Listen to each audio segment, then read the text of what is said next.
Uh-oh. We're good. Bueno. I don't Okay. always remember to mute the thing, and then we get that weird backwardsy echo. We have video. We're live. We are live.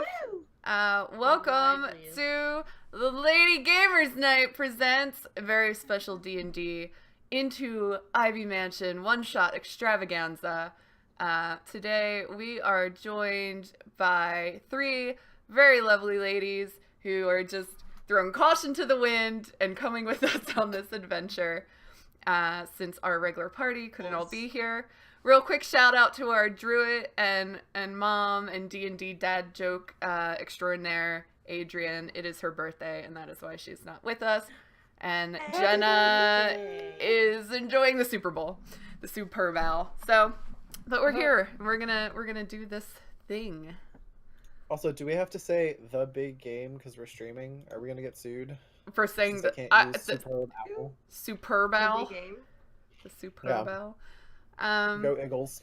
Go Sports Eagles. ball, guys. Yeah. I mean, I'm representing sports. I got, this fine. I got very drunk watching sports yesterday. It was great. Yeah, sports are great. All right. So yeah, I mean, we don't have any like super pre-announcements or anything this week. It's been a couple it's been weeks. a while. It's been a while. Some time. So it's more of we wanted to make sure we had some fun D&D stuff, and we had some people who were like, I'd love to play a game, but I don't know really, I haven't had a chance. So I was like, it would be fun. Let's throw them into the deep end and light everything on fire and just have fun with it. So that's Light what we're gonna do everything today. on fire. I thought this was supposed to be a fun game. It's gonna be fun, and it's gonna be on fire. Yeah, fire's fun. That's great.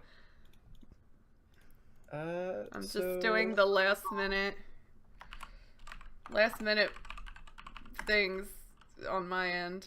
Please continue. Okay. I was gonna say, give me a shot when you're ready, and I'll dive into opening description. Oh, having you guys get set I'm up. ready. Okay, well then, let's go ahead and get that started then. So, today's adventure is going to be going into Ivy Mansion, written by MT Black. This is a one-shot campaign that a friend of mine actually picked up from DM's Guild. As a dungeon master who doesn't have a ton of time to do a bunch of stuff, it is awesome that people want to share their adventures. So if you are a creative type or looking for some inspiration or some ideas, dmsguild.com has maps, adventures, character classes, backgrounds, all sorts of supplemental material that's open source that you can pick up and check out. So highly, highly, highly recommend it. Not sponsored, but just saved my butt today. So thank you. And with that, let's go ahead and begin. So, Yay! our party of adventurers are all returning from what they thought would be an easy, simple adventure. You guys were lured to a watershed cove in hopes of rescuing a stolen princess who had been taken by several trolls. When you got there, however, you found out that it was a ploy to basically get all the adventures in one place, and you were ambushed, but you succeeded. You were on your way home, and you have arrived at this little tavern called the Gambling Golem in the village of Long Saddle. Long Saddle itself is small and unremarkable. You all saw signs off of the road. It's getting late. You decided that it would probably be a good idea to rest for the evening, and as you do, you kind of enter and you're walking down the streets and you hear people talking, and this one name keeps coming up, Harpel. You're like, interesting. Not sure who these people are. But as you continue your way to the tavern, you pick up that they're probably a pretty influential family. Very well-to-do, kind of reclusive, doesn't really mingle with the town that much. And to that point, you wander through the streets and wind up at the Gambling Golem. As you enter, I would like everyone to tell us a little bit about yourself, describe yourself, what class you're playing, and we'll go from there. So the first person to enter is Anna de Lioncourt, and why don't you tell us a little bit about yourself? It's great because I'm the youngest and I'm going into the tavern first. This. So, Anna de Lioncourt is an interesting girl. She is a halfling. She stands about 2.5 foot tall. What's most striking about her, though, is she pretty much looks like the living embodiment of a doll, like a porcelain doll, and actually half of her face is that of a doll. So she is just a little 12-year-old halfling girl, very dollish features, also happens to carry around a doll that's the exact replica of herself for no reason whatsoever. And she's, I guess spicy is going to be my word of the day. She's a little bit spicy. She's, she looks innocent, but I wouldn't say she is innocent. She's a warlock. That was the other thing. Oh, and I guess I could do this since I am the stream holder. I think that should show up in the stream, or no? Mm-hmm. Oh no. Yeah, it does. I can see all of We're it. seeing a picture, if that's what you mean. Yes. Okay. Cool. Because it wasn't showing up. So That's she not creepy at all. She looks like that. It's fine. Everything's great. Oh. Okay. Well, let's move on. Next person to enter is a half orc whose name is Eno. Yeah. She's like 0.5, whatever. She's tall, okay, and muscular. And she has scar from like her shoulder to chest. Real tough looking tusk. Got a giant greatsword on her back. And she's just following the little kitten, cause Reasons. those reasons. Don't know how she got okay. messed up with a little creepy halfling kid, but All right. The next to enter is a furbolg named Phelan. Phelan is just a little trepidatious of people. Surprisingly well kept for a druid. But she prefers the company of animals over people and kind of has a short temper when it comes to people in general and talking, and it's like, let's just... Alright, guys. Okay. She left her tribe in order to explore and see the world, and she's not too fond. Gotcha. All right. And the next character entering the bar is a halfling who goes by Maud. So Maud is a fairly unassuming little halfling girl, well, woman, youngish, but fairly plain, ordinary, sensible clothes, and a little bit standoffish, bit awkward.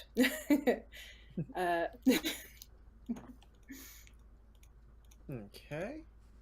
And last but not least, walking in is Morrigan, the Aasimar. Okay. So, Morgan is a rogue, and she's very crafty and perceptive, picks up a lot of things that not necessarily everybody else in the room will pick up on, is fiercely protective of her friends and her compatriots, and is ready to pretty much let everybody else go down the river. All right. Like it. And real quick, I didn't get Eno's picture up, and that's what her half orc looks like. All right. Cute. So you all enter the bar. Like I said, it's, when I say late, it's probably around like 3-4 in the afternoon. So it's not quite dark. Dusk is just starting to settle. And aside from just walking the past few days, you haven't really been up to very much. So as you all come in, you take your seats. Bartender comes over, starts serving. Let's see, there's 6 of these, so I'll do one of these. All right, so Eno, as you're about to take a drink out of you got a big stout ale in front of you, kind of like a wooden mug. And as you're about to go for a drink, suddenly the mug in your hand sneezes, spewing the contents of the mug all over the floor. And as you look down, you see that the rim of the mug is moving kind of like a mouth, and it starts talking to you. It says, "Ah, yes. Greetings, regular folk of the privateer profession. I am Tristran Harprell. How do you do? No, don't answer that. I don't care. Do you like gold? Of course you do. Your kind always likes gold. Well, it just so happens that I have a sturdy payment for a crew such as yourselves. If you look out the window to the west... No, the one on the right. Yes, that one. You'll see Ivy Mansion. A magnificent structure, I know. I have recently inherited the old northwest wing of Ivy Manor after my great-uncle Siegfried, died somehow. Anyways, it's full of nasty little annoyances that I simply do not have the time or energy to deal with. If you can clear out the nuisances that Uncle Siegfried left behind, let's say 150 gold pieces for each of you? Oh, and a pet bird. Well?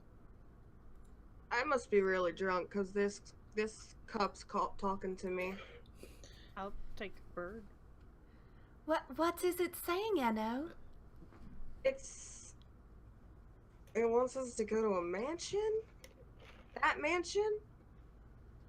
Do we all hear it? Or Those of you who are close enough sitting nearby, you do hear the mug talking. So it's not just her, and it's definitely not her going crazy. I'm gonna click. Not just her being drunk. yeah. Unrelated, there's a giant dollhouse right there, too. Oh, really?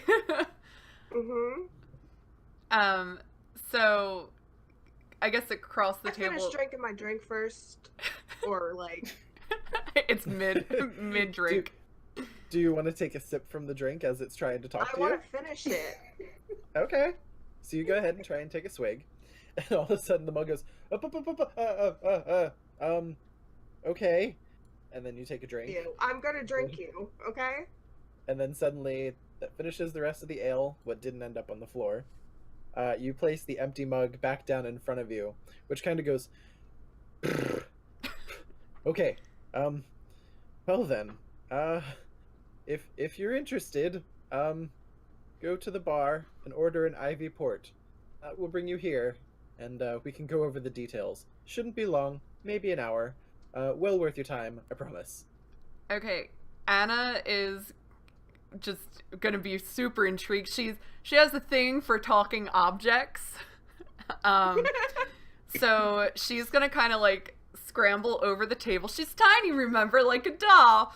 She's gonna scramble over the table, and can I do, I guess it would be an Arcana check on the mug? Like, she kind of wants to see, like, what's making the mug talk. Sure. Quick. Go ahead, take a roll for me. Arcana. First roll is awful. No, it's not. 11's not bad. So you're not It's with a unfamiliar plus with this type 3. of enchantment. Okay. Yeah. You're not unfamiliar with this type of enchantment. While you've never seen it used before or used it yourself, it's a wizard spell that is allowing the mug to basically communicate like a magic mouth that can be used on any sort of statue or any type of immovable object. Definitely not something you've read about being used on a mug, but hey, practical effects. All right, so she's gonna kind of like bang it on the table, and then she's gonna kind of like try to bite on the side of it to see if it hurts it at all. Like, she's just trying to figure it out. Yep. So you tap it on the table a few times, nothing happens. You start biting. What are you doing? I want to see how you work inside. That's a perfectly good mug that I could fill up with more ale, so... So she's gonna just hand it back to Eno and make a face. Do you really want it? I just want to know what was inside of it. Well, nothing anymore. I drank it all. And she'll go back to the other side of the table and just plop down and start playing with her doll bell. All right. Its name's Belle. It is. You. You just are so creepy. Thanks. So, does anyone go to the bar and order a glass of the Ivy Port? guess I will, because I need more ale. So. I don't think I can legally. It's not normal world. There's no, You can make like I an said, attempt. Long Saddle's a very small town. I don't think anyone's gonna question it. But Enna gets up to the bar with this magical mug that has ceased talking and is no longer communicating. But you go up, you order a Ivy port, and the bartender reaches behind the table and grabs a very elegant bottle that has almost a shimmer to the inside of it. And they pour it into the mug. This isn't my type of drink. As you lift it and start taking some sips, you realize this is really good. It didn't look or taste anything like you expected it to, but this is pretty fantastic stuff. You go 1, 2, 3, chugging all the way up. Your eyes kind of close, and as you put it back to go down on the counter, you open your eyes, and you are standing in a hallway of the mansion, already gone. The girls who are watching kind of see this, and as she was taking sips, a teleportation rune opened up underneath of her, and she suddenly was whisked away gently into wherever she was going. Okay, so it's not like a one person does it, we all go? Like, we all Nope. have to? Okay. So, as seeing Okay. this... Oh, go ahead. Oh no, I was just going to say, I think Maud would be fascinated by this and want to go and find out what's going on. So go and get one of those drinks, and yeah. All right. Maud steps up next, gets a glass of ale. Do you wait for everybody, or do you turn and just start downing it yourself? Just down it. Let's Done just and see done. what's going on. In a very excited fashion, you grab it, you don't even like savor it, you just tip it back, tank it, and boom. I'll have what you she's vanish and having. appear next to Enno. Alright, so Little then one. Anna seeing I this... think Morrigan would be suspicious of all of this. She's just sitting there watching. Anna... Oh, go ahead. Go ahead. I was just gonna say, Anna was, like, already, like, ready to scramble over. She's just always, like, kind of, you know, this way because she is a child. So she'll run over to the bar also, and she's gonna, I would like one as well, and then just smile. And she's clutching the doll to her chest when she says this. Okay. Morrigan steps up to the bar and orders one, warily drinks it down. Phelan's Okay. gonna follow and resign to her fate. Gonna drink one too. All right. So as you all collect your mugs, for Anna, they do provide a slightly smaller cup. They're not sure if she is a child or a halfling, but they just Or serve her both. anyway. The three of you kind of turn to each other. You go to toast. Phelan kind of raises the mug a little, like, half-heartedly, like, I guess this is gonna happen. Takes a sip, and you all magically transport to the Ivy Mansion. So you all find yourselves in this hallway of an ancient manse. Before you are a set of ornate doors with circular handles. As you enter, a portrait of an older man with aristocratic clothes lie on the floor, almost as if discarded. Hanging in its place on the wall is the portrait of a much younger man, his face exuding snootiness and condescension. The nameplate beneath it reads Tristram Harprell. The name on the portrait on the floor reads Siegfried Harpel. Tristan's portrait begins to speak. Ah, welcome to the Ivy Mansion, ancient home of the Harpel dynasty. Ignore my uncle down there. One of the servants was supposed to hang him in the ballroom. If my enchantments worked correctly, one of you should now have a pair of keys in your pocket. The brass one opens the double doors to the northeast wing in front of you. The silver one is for the vault to the underground levels. I hear there's some nasty stuff going on down there, so please lock it if you get the chance. Clatter, that's the name of our caretaker who I just set inside, has a map of the whole floor. Just ask for it. I need you to go to each room and clear out anything irritating. Do that, and you'll receive your proper recompense. Now, if you'll excuse me, there's a plump little maid at the Gilded Horseshoe who I promised to share some ivy port with. Best of luck to both parties, eh? With that, the portrait stops speaking, although Tristram's visage now has a more prominent smirk on it than before. I like pork. Creep. As Morrigan reaches into her pocket, you feel the 2 keys that were spoken about. Oh, looks like I'm the lucky one. So, exits on this part of where you're at. As you enter, there is clatter right in front of you. So you open the door, go through. This hallway has delicate molding across the floor and a spotless carpet.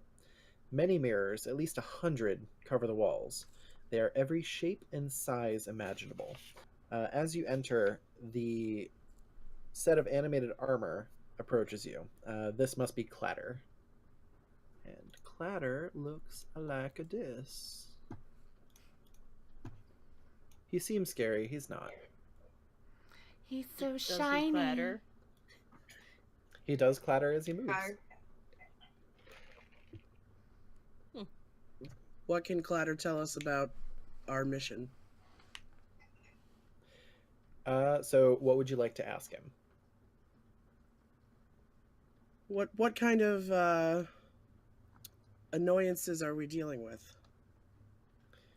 Clatter looks to his left and his right. There are 2 doors on either side of the way, and he just kind of points. You get the sense that the armor isn't able to speak, but can probably nod for yes or no questions.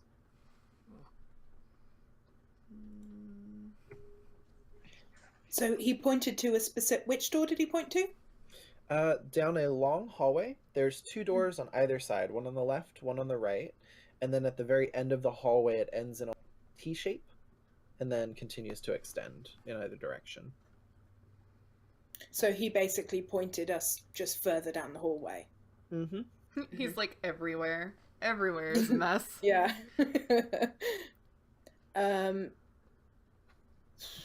I guess I'll walk further down the hall and see if anything looks amiss. Okay. Does anyone else have any questions for Clatter? Tristan had mentioned that there's a map that he can maybe provide you, and yes or no. Could he provide us with said map? Sure. So you go up and you ask Clatter for a map, and Clatter takes its forward helmet, opens it, and while it's dark inside, it reaches into the darkness and pulls forth a map. The map appears to have been Siegfried's rooms originally. However, Tristram seems to have already gotten his hands on it and started making notes about where he would like to make changes. Spoiled brat. Mm-hmm.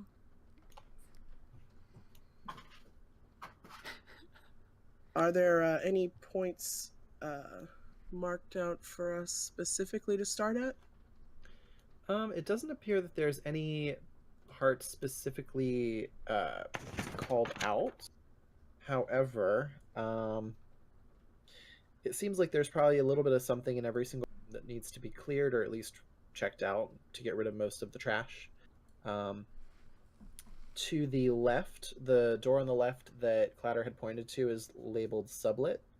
To the right is labeled swimming pool with a question mark. Okay, so we came in here. While they're all doing this, Anna is just gonna be like kind of poking and prodding at like his leg armor, and she's just gonna like, she's holding Belle, and she's like, "Yes, Belle, I know. Look how shiny it is. We could add it to our collection." Like she's just kind of being a creep on her own. Don't mind her, she's just a child. Yes, just a child, just a little girl. Clatter kind of looks down with the visor still open into the peering darkness and just kind of shrugs and then looks back up again. I So, think he likes you, Anna. Most people do. did Clatter point to the sublet or the swimming pool? Clatter pointed to both and then gestured behind him towards the hallway.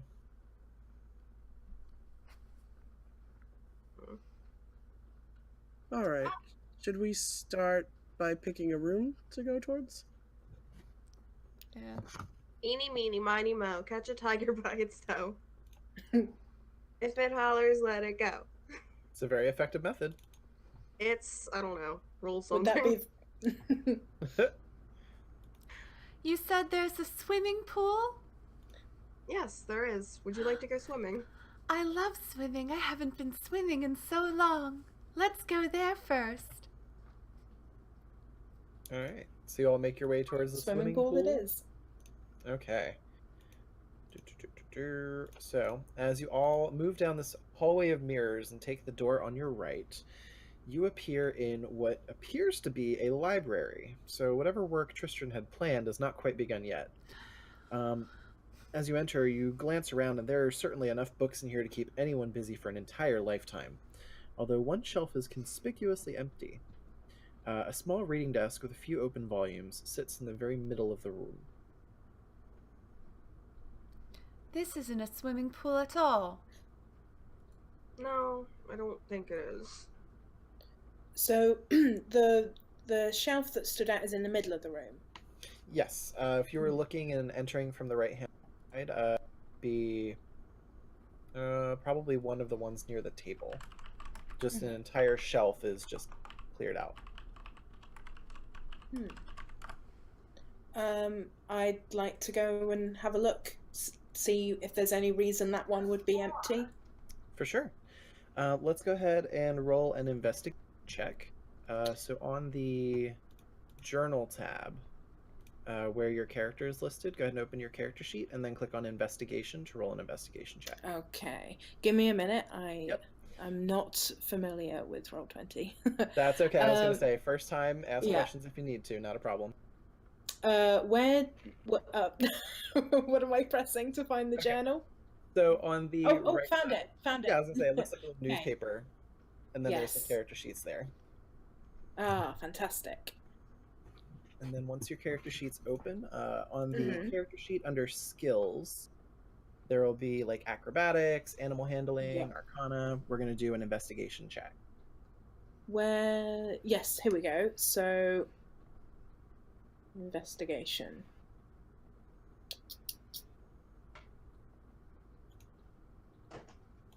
Okay. And then if So, you... do I need to press investigation? Yeah, go ahead and click on that, and that will roll the die. Yay! Perfect. All right. Did that work? I Yep. don't Yes, see it. did. Yep, it appears in the chat for me. Yeah. Oh, So great. it looks like you rolled an 11. So, Okay. looking at the series of books, it looks like you can find several topics. You start reading some of the samples, and it says, like, We Held the Wall by Grisef the Last. Signs, Sigils, and Semantica by Svena Greatstaff. A Compendium of Mechanics by Katawan Fastsprocket. Confessions of an Assassin by Anonymous.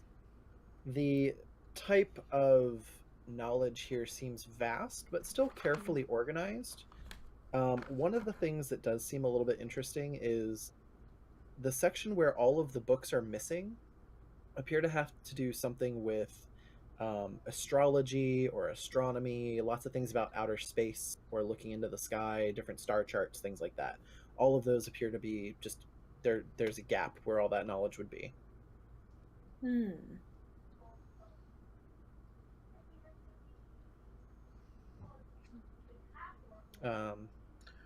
Looking behind you on the table, you do see a stack of more books. It would not be a far stretch to think that whoever was using this, the library or study, probably shelved all of these out and then just laid them out on the deck.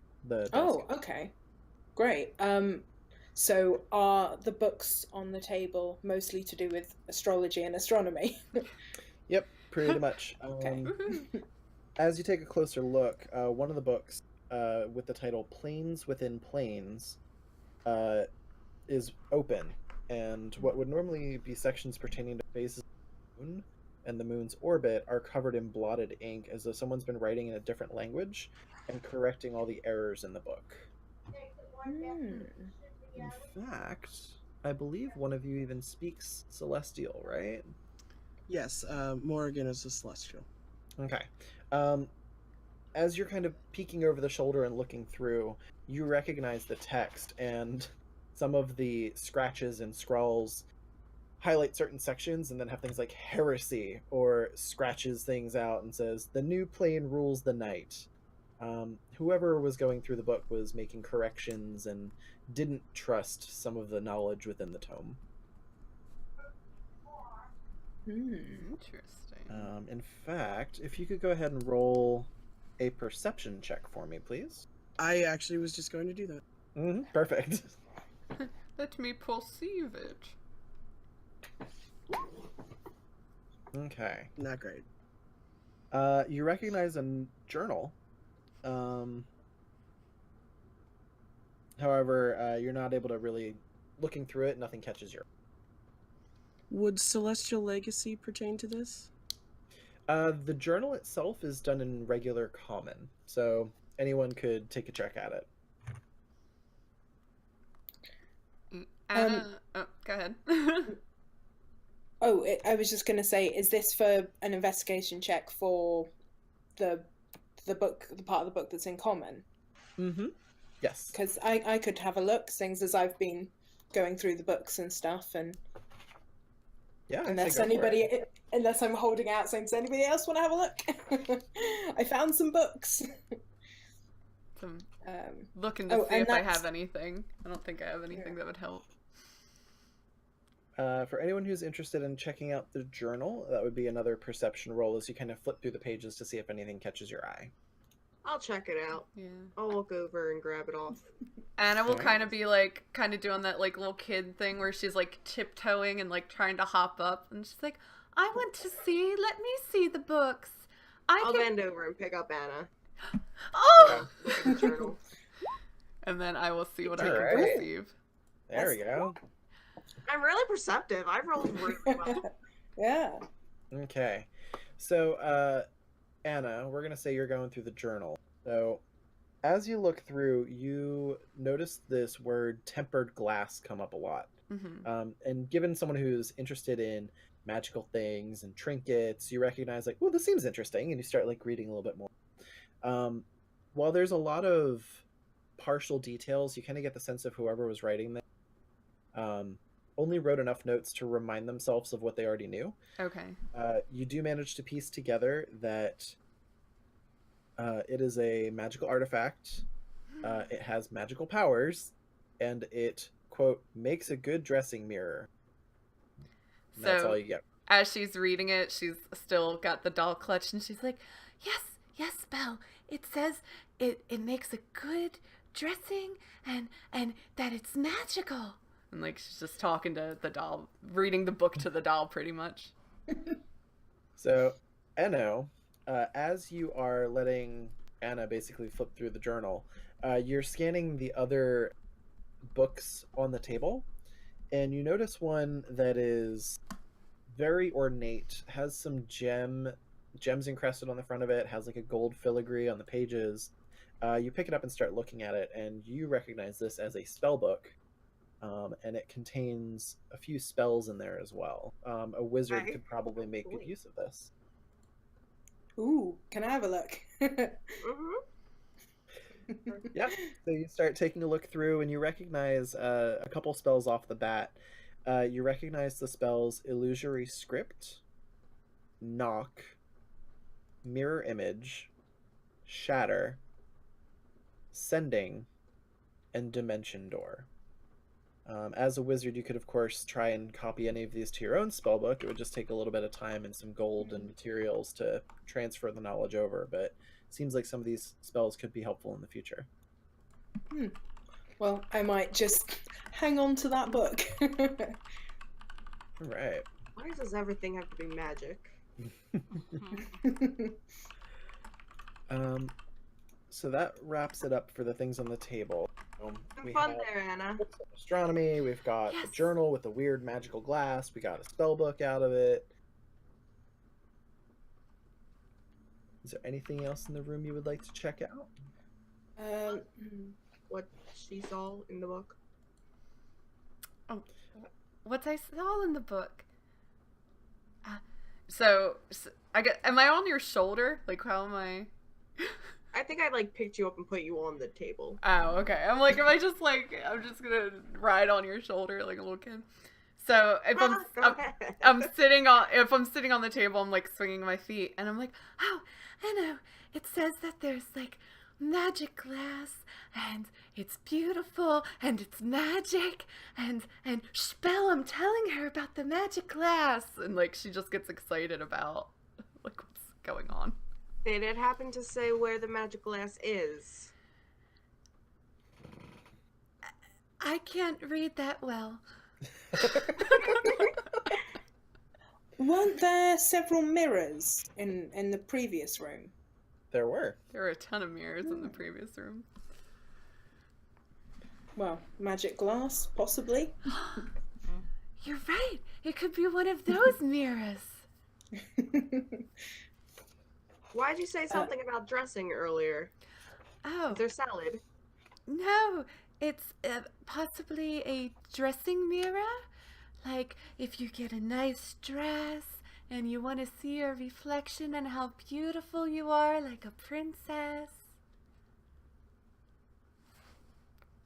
And then she just kind of Okay. trails off in her own mind. I don't know how most human wizards are, but it's generally in the bedroom. Yeah, we could see if we could find a bedroom. What was... You guys do have the map. It's on the map. Yeah, Yes. the map lied to us before. There's no pool. It has. The map There did was lie no to you. swimming pool. Well, it did have a question. Oh, there is a bedroom. Oh, it does have a question. Should we check the bedroom for the magic dressing mirror? Guess we shall. If Yes, I everyone think else... that's a fine idea. And then Let's do that. she's gonna reach her arms back out to Enno and be like, Enno, carry me, please. Okay. So you all exit through the northern door towards the bedroom at the very end of the hall. Okay. Where is... Okay. So the room that is marked as a bedroom, as you enter, appears to be, in fact, a large observatory. This large room is covered in strands of spiderweb. In one corner is a gigantic telescope, though there are no windows or openings for it to look through. Next to the telescope is a circle of arcane markings on the floor, and the walls are covered with star charts and strange maps. An adamantine vaulted door is cracked open in the corner of the room. I don't like that. Could I maybe see if I recognize any of the arcane symbols? Have a gist of what they might be for? Yeah, go ahead and roll an Arcana check. Okay. Where exactly did you say the symbols were? So if we're looking at the map, it's to the right of where the telescope is on the floor. Oh, You can kind of see it on the drawing there. let's see if I can make it bigger. And it looks like you recognize some of these runes as having teleportation capability. This appears to be a very, very, very effective teleportation circle. It's very robust. Yeah, I don't like that. That's bad. As you approach the arcane circles to take a closer look, you hear kind of like a chittering above you. And as you look up to see what's causing the sound, a phase spider drops from the ceiling and attacks the party. Now, before I put this picture up, are any of you arachnophobic or don't like spiders? Fine. Everyone's I'm okay? good. I can handle it. Okay. Because I'm not good with spiders, but I wanted to get I'm permission. not great with spiders either, but no, it's actually kind of it's cute. That is pretty. So this is a phase spider that has dropped on Exciting top of time. the party. I Actually, need I'm going to say everyone- Maud said that out loud. It's pretty. It's pretty! Ah. I need everyone to go ahead and roll initiative for Yeah. We don't have tokens. So initiative determines how fast you go. Yeah, we don't have tokens. Today, a lot of this is going to happen in the center of the because there's not Yeah. a ton of minutes. So Right. I not gonna worry too don't much about like. have a character sheet. Let me take a look. Hold on. I have it in here. I just might not have assigned it to you. One sec. I'm not very initiative. We'll say it's us trying to like scramble to get you down and everything. There we go. There we go. All right, it should show up for you now. Yeah. And for your stats, since they weren't filled in on Roll20, I went ahead and Yeah. gave you the best standard array for your build. Oh, thank So you. it should still work for like any spell casting or any shapeshifting you need to do. Initiative. Initiative. Trying to Okay. find initiative on here. Oh yeah, I have to roll for the face spider. That's totally a It's thing. at the top Mhm. between armor class and speed. Ah! Oh, but it's There not it is. clickable. It should be. It should be. Oh, I was pressing the number, not the word. Yeah, there you go. Yeah, I've got it now. Okay. Let's Initiative. get my notepad here. So we've got. I've got so many things that I don't know what they do, and it's beautiful. Wow, I got some good initiative roll here. All right. If Gave only me some kind of error. Did it come up in the chat? Oh, because we don't have a token to select. So Yeah, is so- that what it? Yeah. It's a little iffy, So but yeah, manually I got put it in. everybody's numbers. Roll No. 20 likes to complain. It really does. Okay, cool. So, Moomie, you are up. The spider has just dropped down. Has not had a chance to attack yet. What would you like to do?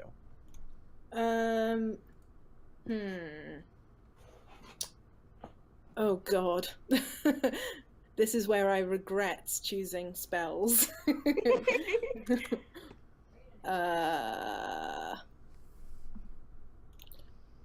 I think I walked pretty far into the room, so I might like to just back up, being a tiny little halfling, get away from the big spider, and I guess I'll try and attack it. Yeah, for sure. So you've got a couple good attack spells here. Do you have a preference as to what you'd like to try?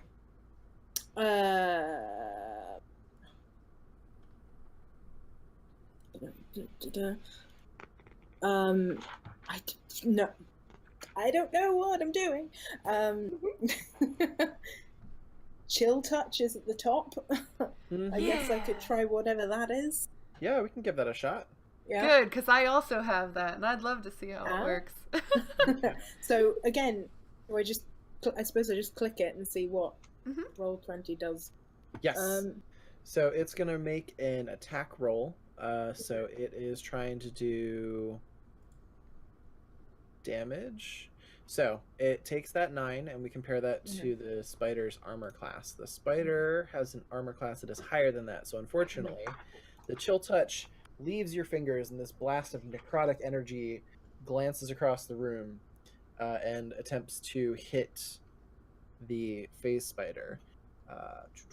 Does it do damage on a half? No. Okay, so the attack fires just a little bit wide as you're backing dropped on you. It doesn't connect, but it doesn't seem to have any adverse effects in the room or anything like that. Okay. And Ellie, you are up next. Okay, I would like to take a swipe at it with my rapier. Okay. So you go ahead and charge up a little bit, take your rapier, you draw it, and go ahead and make your attack. Go ahead and click on the rapier in your attacks. 16. All right. So you manage to take your rapier and flare it through the air and connect with the phase spider, stabbing it right into its the back end, the bulbous bit, and it deals damage. In the chat, go ahead and click where it says rapier under your 16, and that'll tell us how much damage you do. All right, it's 3 points of piercing damage. So you managed to get a glancing blow on the back of the phase spider and a crystalline body that you weren't quite expecting. It's interesting. It suffers 3 points of piercing damage. And is there anything else you would like to do?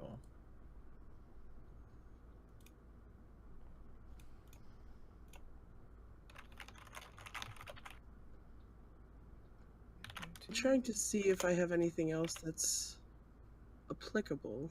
I would say you might have a bonus action, possibly. I think rogues get like dash, right? Yeah, you could take a bonus action to disengage and move a little bit further away without it getting a chance to attack you back. Or I believe you can also use it to try and hide. Although you're pretty close, so I don't know if a hide would be very successful at this point. All right, let's try to get away from it then. Okay. So you use your cunning action to disengage. You take up a few steps back. You probably have about 10 feet of movement, so you put a distance between you and the face spider now. Charlie, it is Enno's turn. What would you like to do? Right. So, I take Anna off my shoulders, or wherever I'm holding her from. I just put her onto the ground. Take out my great sword, and I rush it. All So right. get him. 18 to hit. 18 hits. Go ahead and roll damage. 11 Oof. slashing. Spiders ain't no joke. Okay. So you charge Sword forward at and him. give out, this inspiring "Rah!" as you like pull your great sword off your back with both hands, and you swing it down right on the back of the spider's body, and it goes, and you hear like glass and crystal crack as its outer shell starts to cave inward a little bit. I was smiling the whole time. Phase spider suffers 11 points of damage. It's a pretty serious blow, and it lets out some like chittering noises as it suffers that pain. It is now the phase spider's turn, and it is going to try and get some retaliation on you. It is going to make a melee attack. It's going to bite at you. Let's see if it hits. So it's 14 plus 4 to hit, so 18. All right. And I need you to make a Constitution saving throw, please. Okay. So it does some damage. Let me roll some dice here.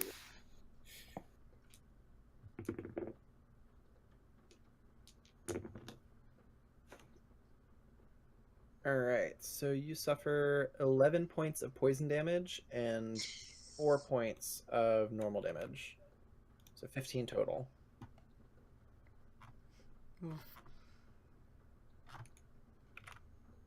And that is the end of the phase spider's turn. Let's see, yeah, he doesn't have the ability to do his... Oh, he can. So as his bonus action, the phase spider is going to use its ethereal jaunt. And as it bites you and its fangs sink in and you feel this poison start to rack your nerves and it feels like fire is burning inside of your arm, it starts to shift and fade out of your view. And you can see just kind of like a faint outline. It's interesting because you try and shake off where the spider's head is and it lets go, but your arm goes straight through it, almost as if it's not there. You can barely see the faintest shimmers of its outline, but it's not actually there for you to grab.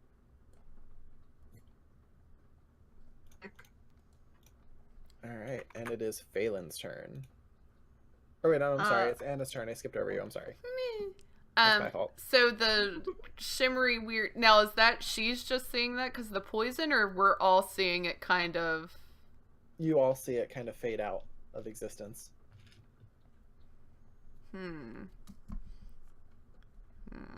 me scrolling. Okay, I'm still gonna... Is this just not on? Okay. Don't know what to try. So Anna's gonna see this. She's not happy that she had to be put down on the ground, for one. But she's especially not happy now that the spider is biting into her good friend. So she is going to cast Eldritch Blast. So she's still holding Belle, so she's gonna, hold on, Belle, I need both my hands, and put her on the ground, and she's gonna pull out a little pinch of ruby dust, and she's gonna cast the spell, and she's gonna Eldritch Blast it in the face. Okay. Eldritch Blast is force damage, right? Let me see. If I click on it, does it do it? Yeah. Yep. So I'm looking at your character sheet. It does say Okay. force. Okay. That's And- the one type that can hit ethereal. And also Yay! because of something that I took, it gets Mhm. knocked back 10 feet when Okay. it hits. So, as you force your Eldritch Blast from your hands, it manages to connect with the shimmering outline of the phase spider, and it connects. Go ahead and roll damage. Okay, so 5 points of force damage. The phase spider is forced out of the ethereal plane as the bolt connects with it, and it throws its body back against the wall and hits against the side and kind of leans forward again. It rallies itself, but it's looking pretty rough. It is Phelan's turn. I'm gonna cast poison spray at the spoder. All right. So you start to pull from the forces of nature and thrust your hands out, and as you do, this spray of poisonous liquid manages to douse it. Go ahead and make your attack. All right. So DC Constitution save. Let me roll for the spider. Ooh, that is not good. Okay. Excellent, you mean? I'm rolling like crap today. That's a 5. Okay, so it failed. It suffers the full 3 points of poison damage. And as it hits, you start to almost hear a sizzling as some of its insides are starting to be dissolved by the poison that's started to take hold. And we are back to the top of the round. It is now Maud's turn. Okay. I think I am gonna try and hit the spider with magic missile. All right. So Magic Missile automatically hits because it is an awesome spell. So go ahead and cast, and then I believe it rolls 1d4 plus 1 force die. Okay. You can cast it at either first or second level if you would like. Okay. And when you click on it, I think it gives you the option. All right. So you charge up your arcane energy and you point your finger out at the spider. From the tip of your finger erupts 3 purplish bolts of energy that start to fly and take form and connect against the phase spider. And as they do, it does several points of impact damage.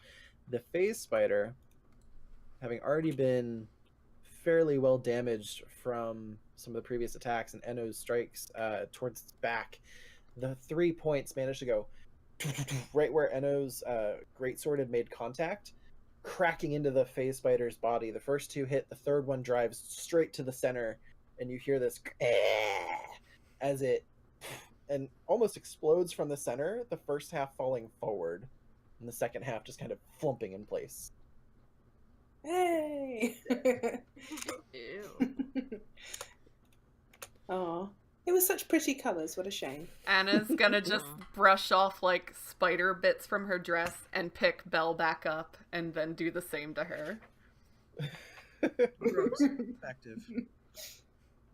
You know, we probably should have suspected that since, you know, room's covered in spider web. Oh, yeah. Good point. Yeah. Just thought it needed a clean. Yeah. Can I go inspect what's left of the body? See if there's Inspect the what? It any... cut out a little. What's left of the body? See if like there's any goods. Yeah, for sure. So there's a little bit of the poison ichor, like seeping from the fangs. Anna, don't hurt yourself. There's poison. I love poison. And can she You collect? would love poison. Can she collect some of that, like in a little vial? Go ahead and roll a nature check. Ooh. When Nature. She gets poisoned, she's even more crazy. Why not like religion? Or, like religion. Okay. So you take out a vial, a glass vial, and kind of tilt it under the fangs as it's seeping outward. Mm-hmm.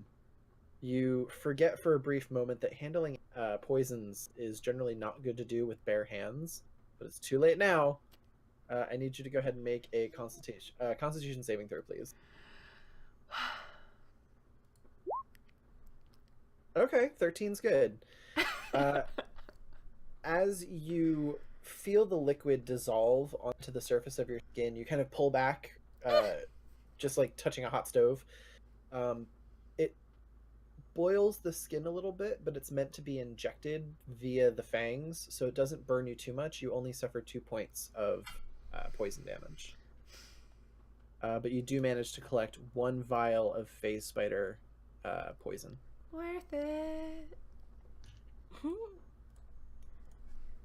Upon closer inspection of the map, I suspect that the bedroom is actually what's marked as the kitchen.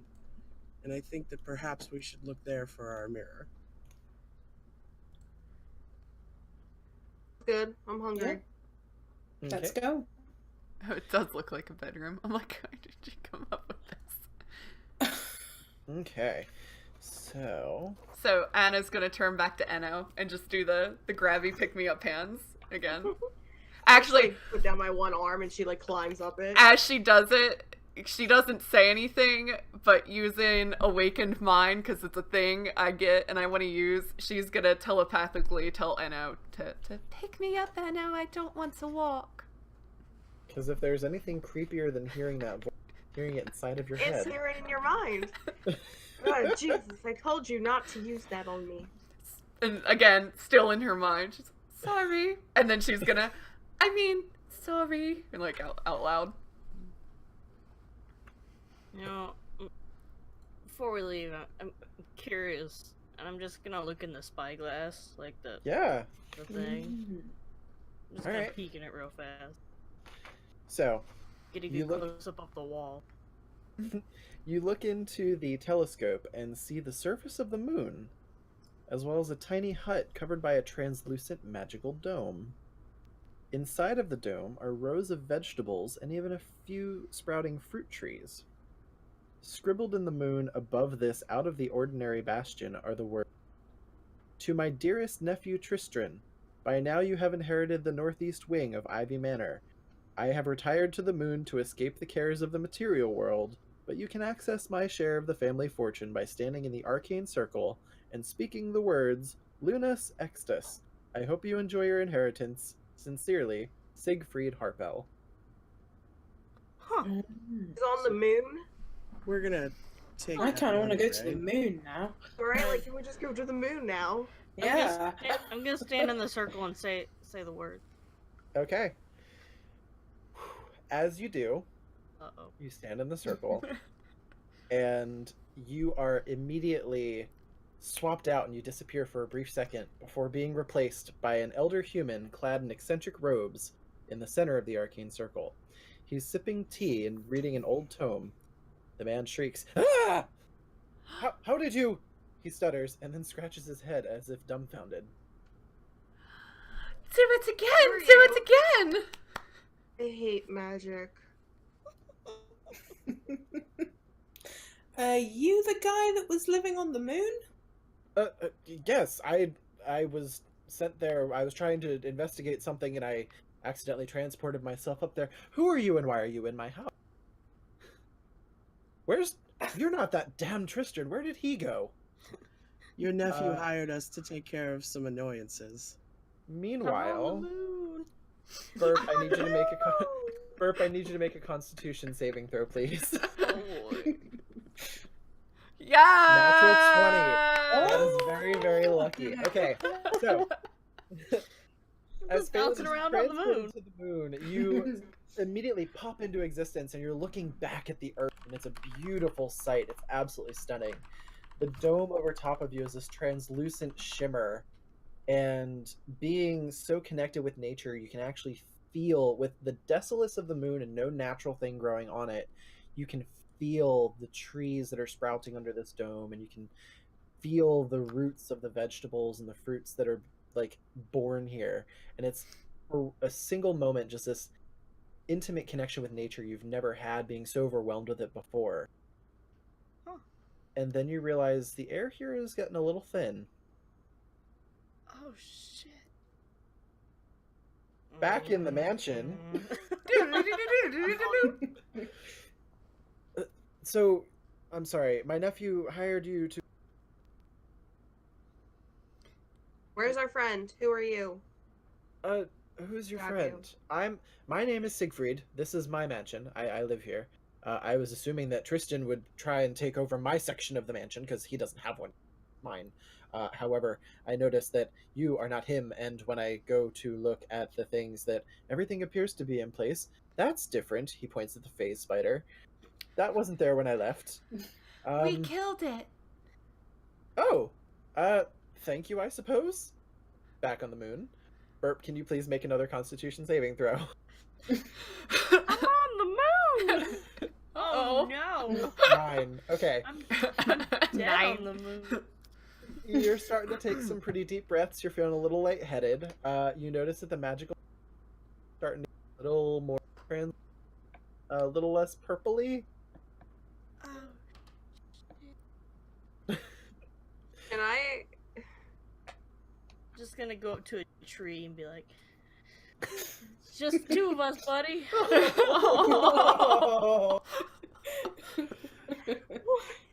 Back in the mansion. Your friend. You said you had a friend. Where's your friend? She stood She- on did the all this thing and then circle, you came. and then you showed up. Wait, she stood on that circle. And he points to the arcane teleportation circle that still has the runes still pulsing with Stupid a light magic. energy. Get her back. It was Oh, a very neat trick. Wait, you mean it worked? Apparently. He goes over, he starts like touching the runes, and he's Oh like, my god. fascinated by all the work he does. This is wonderful. I Did she didn't get think it sent would to the actually work. moon? I don't. What? What do you mean on the moon? And he looks through the spyglass, and as he does, Burp, can you please make another Constitution saving throw? All right. Just holding a tree and crying. Air's still pretty thin, but you and this tree are having a good time, and you can feel the tree like being very sympathetic, trying to like produce as much oxygen as it can to save you. It's like my little buddy. And all of a sudden, in a flash of purple arcane energy, Siegfried pulls you back, and you appear in the teleportation circle. You and this young to mid-sized tree just burst into the center of the room. The tree is like bustling against the top of the ceiling, and just Hey. Just like that. I'll let go of the Hey. tree. But the Oh, it's the fire alarm. it Oh, goes okay. randomly, so I don't think I'm gonna die, but I might have to go and attend to that. So carry Okay. on. If you do, let us know. We'll pilot you around for a little bit. We have the All night right. train. We've got the fire alarm. Moomie, for now, I'm gonna go ahead and mute you. Are you gonna? Just for a Okay. little bit. Okay. And then if you need to chat, just go ahead and unmute yourself. Thank Gordon you. will be able to hear you. No problem. Okay, so, Phelan returns, and Siegfried turns to the party. Oh, your friend. Yes, here's your friend. And a tree. I didn't mean to get the tree. But I'm glad I did. Really brightens up the room, I think. I think it looks Yeah. nice. Ties it together. So, So, Guys, I was on the moon. yeah, what's going on the moon? Why were you there, pink sir? magic. Oh. Yeah, you ready? Yeah, it was magic. I was on the moon. With some trees. It's a very nice tree. They were nice trees. So, well, I'm glad you're back. Who's And this guy? as you're all, this is, I'm sorry, I'm Siegfried Harpel. This is my home. Welcome. Thank you for visiting. My understanding is that my nephew sent you here, and for that I apologize. I just managed to get myself a little stuck, as you can tell, although the moon was very nice. I didn't Yeah, plan it on was. staying there. What did you think? How was it? Very nice. The trees brought it together. You know, you could really just one-on-one. It was nice. I'd go back. Make a nice vacation home. Well, wonderful. I'm glad you enjoyed it. I'm thinking maybe I'll be back again sometime. We'll see. And he's kind of looking through, and his house is there. How vegetation mansion has dispersed is starting to wilt as there's no oxygen in space, and it's just getting cold. He's like, oh, I will need to fix that at some point. Note to self: when I go back, set up the magical protections a little bit stronger, so that if I leave, everything stays fine. Note. Anna's gonna pull on his like coattails. Like she's just like, do you know? Earlier we got a message, and it was out of a mug, and it was talking to us, and that's how we came here. And like now she's like pulling on her clothes and like, you know, like a little kid telling a story. And just like, and now we're here, and we killed that spider, and we're gonna kill a lot of things. We are Right gonna as kill a you lot of say, things. we're gonna kill a lot of things. From the vault. So if we're looking at the map, that little left that has the staircases, Mm-hmm. you hear bellowing up beyond the vault door. I'll be up in just a moment. There's someone down there. It does not sound like Tristran. We didn't call you. You start to Go hear away. footsteps coming up the stairs. As I hear that, I'm gonna hide behind something, anything. Okay, go ahead and roll a stealth check. I'm naturally stealthy. Just hide behind the trees. So do I still have to roll a stealth check? You still have to roll because I need to know how hidden you All right. are. Okay, 13. Not bad. Says you can attempt to hide even when you are obscured only by a creature that is at least one size larger than you. Okay. I'm going to stealthily attempt to quietly draw my rapier. Okay. So you pull it out slowly. Anyone else doing anything? Siegfried kind of looks at the door and goes, oh, I think I know who that is, or what that is. More like a what that is. Is that good? What? I mean, there might have been something that got crossed in the translocation when I did the teleporty swoopy swappy. He wasn't on the moon, he's not from the moon. I don't know where they're from, to be honest. While Anna's hiding, she wants to also cast false life on herself. You know, just in case. Okay, go ahead and cast, and then add it to your temporary hit points. So as she's hiding, she's gonna take out a small, like the tiniest flask you've ever seen, and she's gonna cast this spell, maybe, because I'm still learning. It's not on that sheet. I was gonna say, it should be on your spell sheet. Yeah. And this is And my you click on that, and it'll pop it into the chat. first level. Yeah. Okay. So, are you casting it on the flask and then drinking from the... Is that how... Yeah. Okay. So, you pull out this tiny flask. Looks like it was probably part of, like, a Barbie, like... Tea set. We'll say Prohibition Barbie flask. It's a Prohibition. And you pop the cork on it, goes...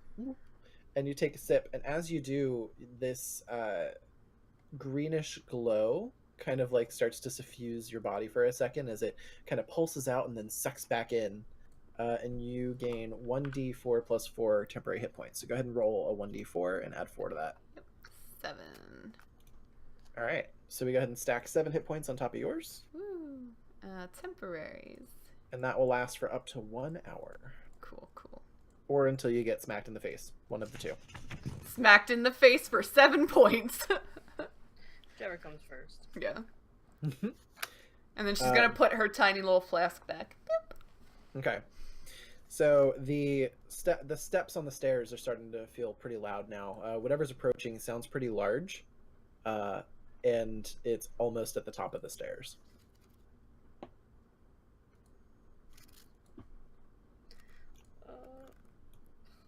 Are we still in the observatory, or did we move into the kitchen? We are still in the observatory. There's something. Oh, Stairs? I see the stairs now. Yeah. And the things in the middle of the room, are they tables? Let me pull up my map here. Yes, those are workbenches and tables. Well, I might just get behind something. Okay. We'll say you're kind of like by the base of the stairs behind that smaller table and like crouching behind it and kind of peeking up over it at whatever's coming up the stairs. Really as too you get tall into to hide. place- Let's say you can hang out with the tree. Yeah. Just... Hide behind the tree, like in a cartoon. Yeah, the random tree in the In the observatory. We're observing. I meant we're all behind the tree, like peeking out.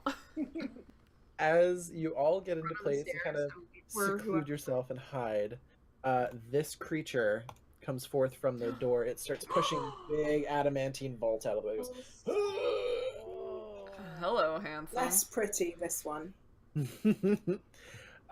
this creature, some of you recognize it from Oni, and is magical in nature. It is definitely a threat, and more than I think you as a party have ever dealt with before.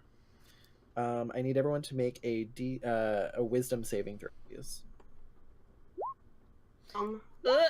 What? Wisdom. We're not wise.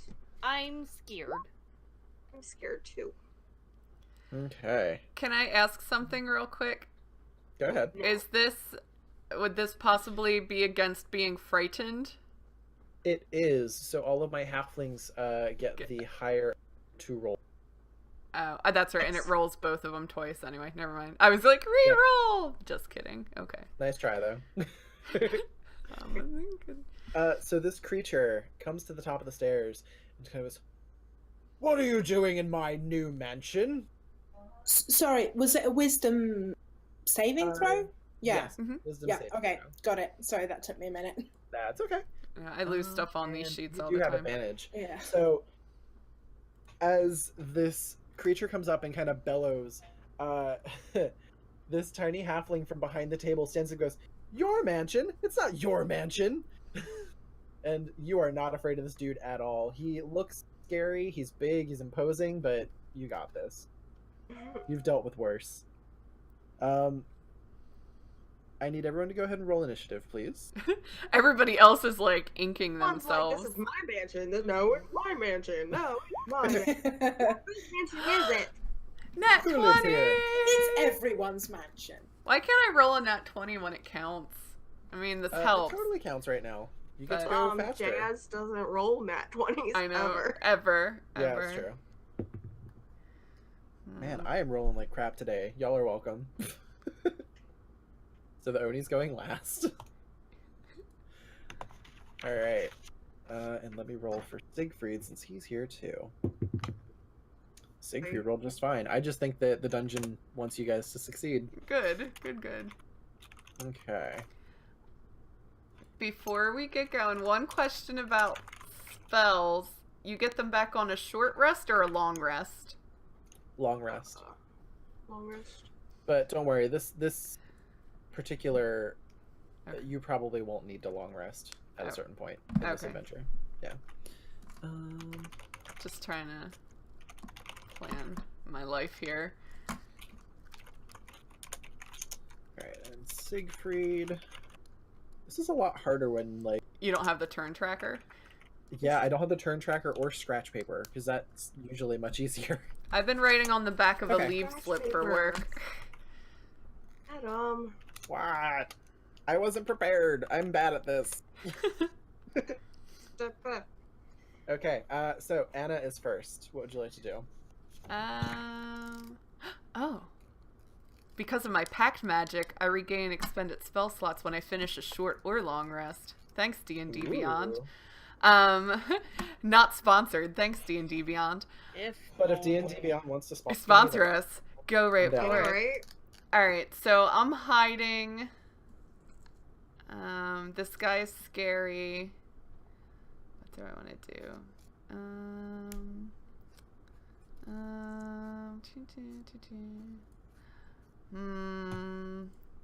I want to use something fun. Let's see. Let's take a look. I'm like, ooh, what could be super fun? Alright, so I'm gonna see him. I'm gonna be a little frightened at first. Like, ah! And then I'm gonna realize that I'm probably the worst monster here. So she is going to, again, set Belle down, like, just between her feet, and whatever she's hiding behind, she's just gonna kind of, like, peek her little head up. Again, she's gonna take a little pinch of ruby dust and, like, rub it between her little paws, and she's gonna cast Hellish Rebuke. Okay. And she's gonna hope and she's gonna pray. Oh, and it's gonna be at level 2. So, Hellish Rebuke is a reaction, so you can only use it once you've been smacked. No! Yeah, it is meant to be like someone attacked you and your patron is pissed. Alright. Well, if he attacks that me, You've got. I was got- gonna say you will still be able to use it as your reaction to attack you. Got some pretty okay. fun spells in here. Well, that's I know. I'm looking at least at one, and I'm hoping you. Well, I think the one do I want to use Tasha's or do I want to use Hadar? That's what I was well, trying if you want to use Hadar, you'd have to be. I'd have to be what? You'd have to get closer because you're hiding behind the tree. Oh shit, and that's right, it's within. Then I am gonna use Tasha's Hideous Laughter. So scrap the ruby dust. So instead, out of her little pouch, she's gonna pull out a small tart, and again, it's like Barbie Dream Kitchen sized, and a little feather, and she's gonna do some kind of shit with her hands, and we'll cast. Why can't I just click it here? Why do I have to go through here? She's gonna cast Hideous Laughter. Magic. Alright, so as you are behind the tree and you go ahead and start making these motions, who else is hiding behind the tree? I am. Is anyone else behind the tree? No, I'm standing tree adjacent. Tree adjacent? That's close enough. Okay, cool. I don't So- even know if the tree is big enough to hide me. It's fine. It's you know, it's trying. Right. So as everyone who's near the tree can see Anna, as Anna takes out this tart and this feather and does this really weird thing where she tickles the tart with the feather, some of you notice that it looks like the doll's arms twitched, like it wants to try and make the motions as well. Not sure if it was a play of, like, if it was a trick of the light, if you're just freaked out by this creepy little child, or if it's real, but it's like unsettling. Meanwhile, as the tart is being tickled by the feather, he needs to make a wisdom saving throw. Yes. My dice went under the pages, hold on. Which he does not succeed. So this terrifying Oni, this big creature that pops out, immediately doubles over with laughter, and is like trying to grab at parts of his body, like someone's tickling him severely, and this guttural, gross, and it doesn't stop. Like it's freaking you out. Like this is bizarre. Is there anything else you'd like to do on your turn?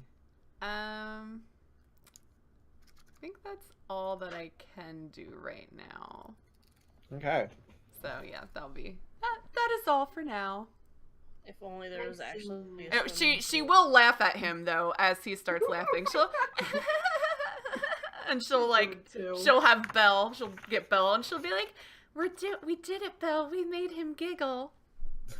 And the doll will maybe possibly also laugh back. I don't like it. I don't like it. Why? Adam, why did you let her? To be fair, I didn't. He didn't know. This is your fault. This is the doll coming back to haunt you. The only thing that I had any insight to was the 2 days ago, and I'm like, okay. This is interesting. I'll go with it. Phelan, you are up. What would you like to do? Gonna look at Siegfried and be like, "Do you know this man? Are you guys friends? Is this?" He turns to you and kind of goes, no. I don't really know. Come from the moon? No, he's not from the moon. I pulled him from somewhere by accident, while trying to get to the moon. Can you send him back? Ooh, yes. Could we I push him probably onto can. the teleportation thing? That sounds like a wonderful idea. I'm gonna see if I can I'm not strong and I'm tiny, so guide the Somebody Oni big over at, to the so. teleportation circle and be like, "I have something you should read." Okay. Let's see. What are some interesting ways we can make that work? I will push him if needed. I was gonna say, because he's kind of doubled over laughing. Just roll him. Yeah, in a bit of a way right now. Yeah, let's say you're just gonna go on the one side of him, and you're just gonna arms under and just try and flip him over. Manhandle. Yeah, go ahead and make an athletics check for me. And I'll say with advantage because he's like doubled over laughing and That's better. Okay, That's yeah. better. that's much better. Okay. So you go around the side of him and you're just kind of looking like you just grab him by the underside of his cloak and go whoop, and he rolls a little bit and then he tries to recover, like stand up, and he falls backwards into the teleportation runes. Is that the end of your turn? Anything else you want to do? You've still got movement if you'd like. That'll be the end of my turn. Okay. I'm just gonna try to like body block him from getting anyone else. You got it. So Siegfried now pops up, and he kind of looks at the teleportation rune, looks back to Phelan, looks back to the teleportation rune, looks at the Oni, and just goes, casts his hand once, and the teleportation circle lights up, and this cone of magic kind of swirls up, goes, and the Oni inside vanishes. It's just gone. He's gonna die. Okay. He's just gonna keep laughing, and then he's And there's no trees Oh, up there. there's no air. We'll run out of air faster if he's laughing as well. We made the bad man go away. Well then, It's a mean way to kill someone. Siegfried Lack of just kind of. oxygen. Oh no! I didn't send him back to the moon. He's Oh. Where did you send him? he's back to wherever he came from. I don't know where I actually pulled him from, so hopefully he just went back to the place. But The Not quite sure. observatory. Hopefully he just didn't drop in the middle of the ocean. I That mean, would also be bad. yeah. As far as I know, he's from another plane somewhere. Just don't know where. But I He basically doesn't just come like hit back. return to Well, sender. He's And- not here anymore, so that's good. Exactly. With that said, I do think that since I've been gone, there probably are a few things in the rest of the house that needs some tidying up or tending to. I'm going to focus on getting my observatory back into shape, and also see if I can find Tristan and wring his little neck. I'd Do the like rest to of you help. mind taking a look at the rest of the mansion while I take care of that? I assume that Tristan probably agreed to pay you something, yes? Yeah, Hmm? forgotten what it was 500 though. gold each. It was how much? 500 gold each. Go ahead and make a deception check. I believe that was the amount. I think that is what I heard. And I was there. Okay, we'll say deception check with advantage since Anna's helping. And then she's gonna Hello. bat her eyelashes. 20. A 20. All right. Yeah, he only rolled a 15, so he kind of goes. He puts his hands together, and goes, "Oh, this counts. I think I can make that work. That should be fine. 500 gold apiece. Okay. Yeah, if you can go through the house and go through and check the rest of the rooms, if there's anything in there that looks like maybe it doesn't belong, go ahead and get rid of it. and I will compensate you handsomely as thanks for not just cleaning up my house, but saving me from the moon. Agreed? How do we know Thank if you it doesn't so much. belong? How do we know if what? If it doesn't belong. Well, as eccentric as I am Will and all the track things that are us. happening, if anything's moving, dangerous, those probably If it shouldn't moves, be kill here. it. Alright. Fair enough. Yeah, that sounds about Yay, good. killing! Except for Clatter. Don't attack Clatter. He's fine. He's Oh shiny. yeah, we met Yeah, he him. was cool. Okay. Yes, he's extremely helpful. All right. What else would y'all like to do? Doing business with you. Let's go, Grace. And then Kill telepathically, Ladder. I'm tired. Pick me up, please. Stop doing that. Thanks. Shall- Pathically or no? Shall we to the perhaps kitchen The maybe Yeah. kitchen. as we were going to before Yes. this? Mm-hmm. Okay. So you make your way over to the kitchen ? And as Thanks, you Anna, for the do- assist. We got money now. I like money. It buys me nice things. I also like killing people. What was out that loud. last one? I didn't hear you. Shiny things. I like them a lot. Oh, okay. It's hard to hear you down there. Calligraphy. She likes calligraphy. Calligraphy. Calligraphy is my Uh, favorite. Griffy. So you make your way to the kitchen, air quotes, which is indeed a bedroom. And a large bed sits against one wall, and the wardrobe and dresser dominate the opposite side. This dresser has a gigantic mirror attached to it, which is covered by a bedsheet. It appears that nobody has used this room in quite some time. This is a terrible kitchen. The first thing Yeah. Anna's gonna do, she's gonna scramble off of Eno, and she's gonna dive under the bed. Okay. And she's just gonna stay Not there the bed, the mirror. but she's Uh, gonna just hide under the bed for a little bit. Morgan inspects the dresser and tugs at the sheet. Okay. Checking the dresser.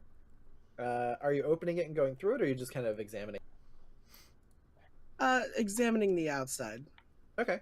It seems to be finely made, finely crafted. Definitely a luxury item, rather than something functional.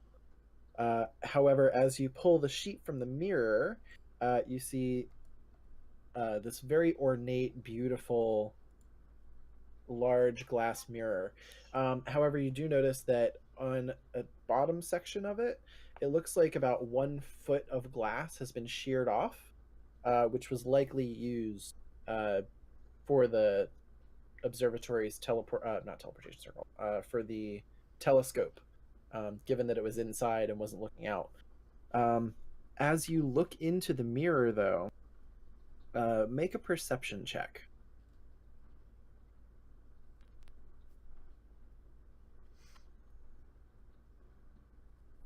(14).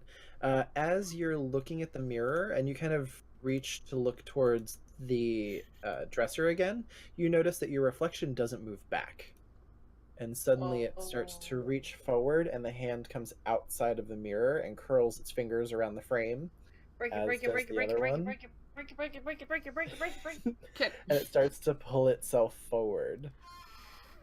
For timing purposes, while this happens, can Anna leap out from under the bed, and she's gonna go, Boo! I mean, I don't see why not. I don't see why not either. Good. Like, Good. She's gonna do exactly so- that. The creature's about to come out of the mirror. What do you all want to do? I would like to throw a piece of furniture at the mirror, Okay. if possible.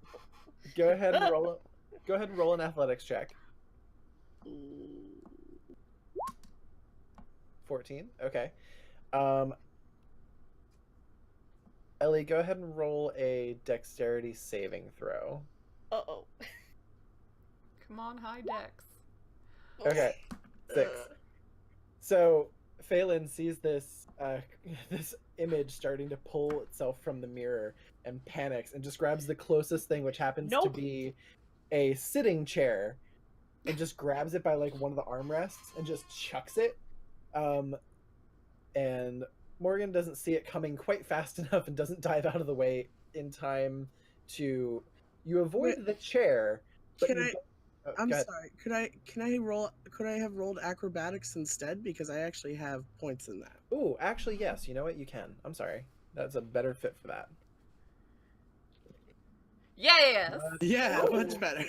You see this thing coming, you matrix out of the way, like. She's a slow Cirque du motion Soleil happens. star. The chair flings by you and hits the glass, and as soon as it does, the shards that were holding the hands break free, and the fingers pull back in, and the different pieces clatter to the floor, shattering the mirror. The image now just looks your fractured reflection as it should normally be. It no longer appears to have that magic about it. Oh boy. Yay, well done. I freaked out a little. Sorry about that, guys. And Anna's still Oh, just there, like, in her, like, It's creepy. Pew! Yes, Anna, you were very scary. And the doll's in this hand also making this motion. You were so scary, you made me throw a chair. I'm sorry, Phelan. I thought it was funny. It's alright. It's very funny. So we have the dresser, the wardrobe, mirror's been shattered, the bed looks kind of comfy. Can I do a perception? Yeah, absolutely. 21. Okay.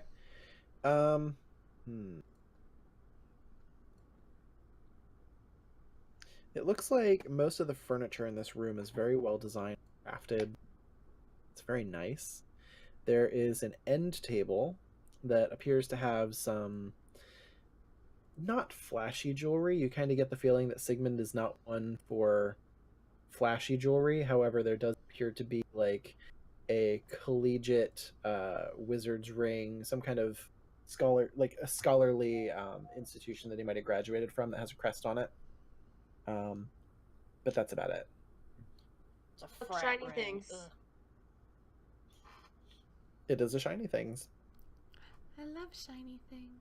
We'll say it's a shiny things worth probably like 200 gold, give or take.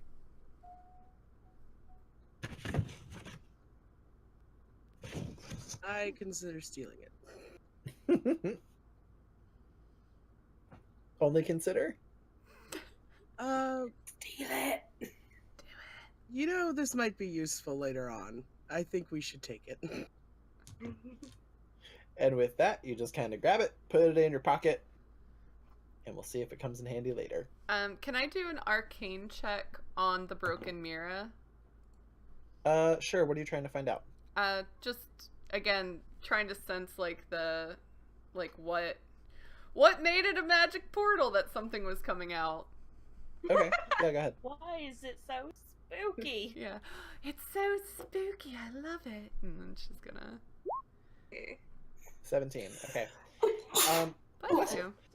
Taking the shards of the mirror in your hands, very given that they are probably very sharp, you kind of manipulate them and see if you can get your reflection to do what happened earlier. Mm-hmm. However, it just seems to be mirroring what you normally do.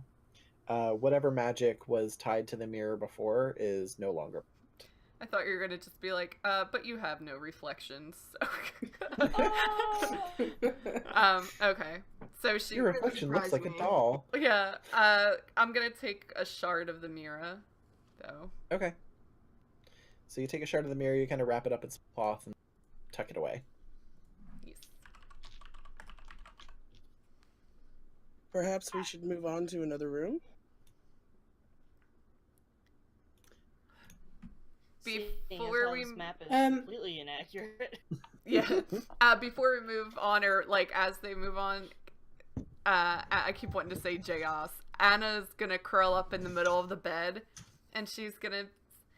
I'm a little tired. Can I just rest my eyes a moment?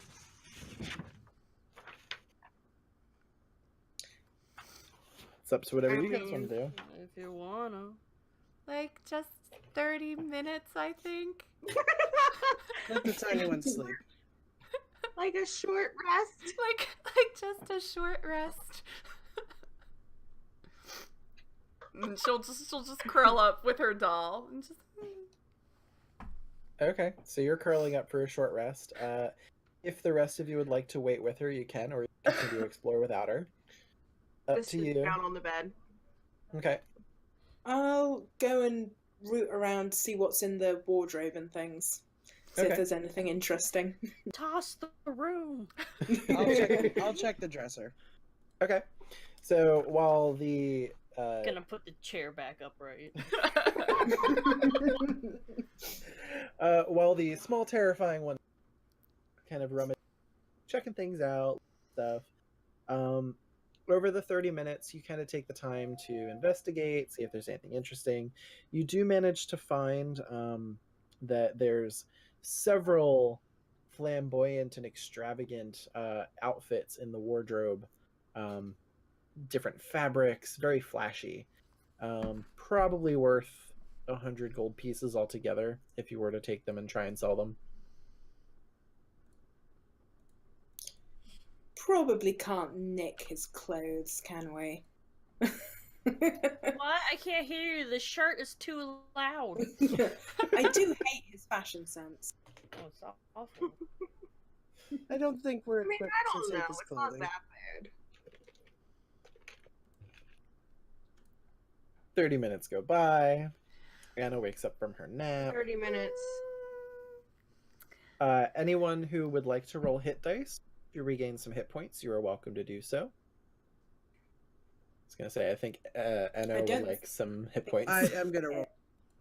Yeah, I was going to say, anyone who took damage during the phase spider fight can go ahead and click the hit die button on your character sheet, and whatever the roll comes up, you can restore yourself that many hit points. Good. Since all of you are about level 3 or 4, you have 3 or 4 hit die total, however many levels you have. And those don't come back until you finish a long rest.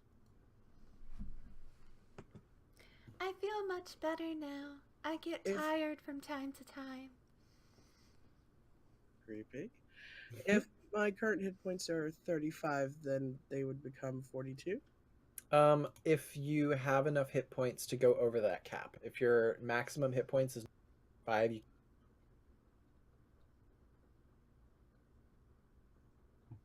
Don't know what my max is. let me take a look. It's for Morrigan, right? Yep. Okay.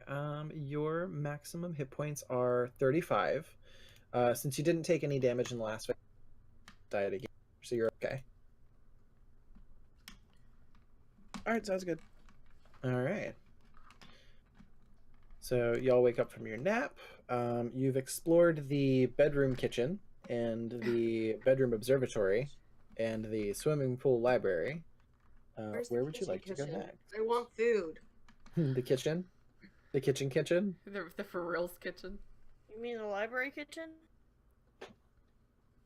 Library kitchen would be correct. So you all make your way over to the kitchen because y'all hungry today. Perception check for food. Okay.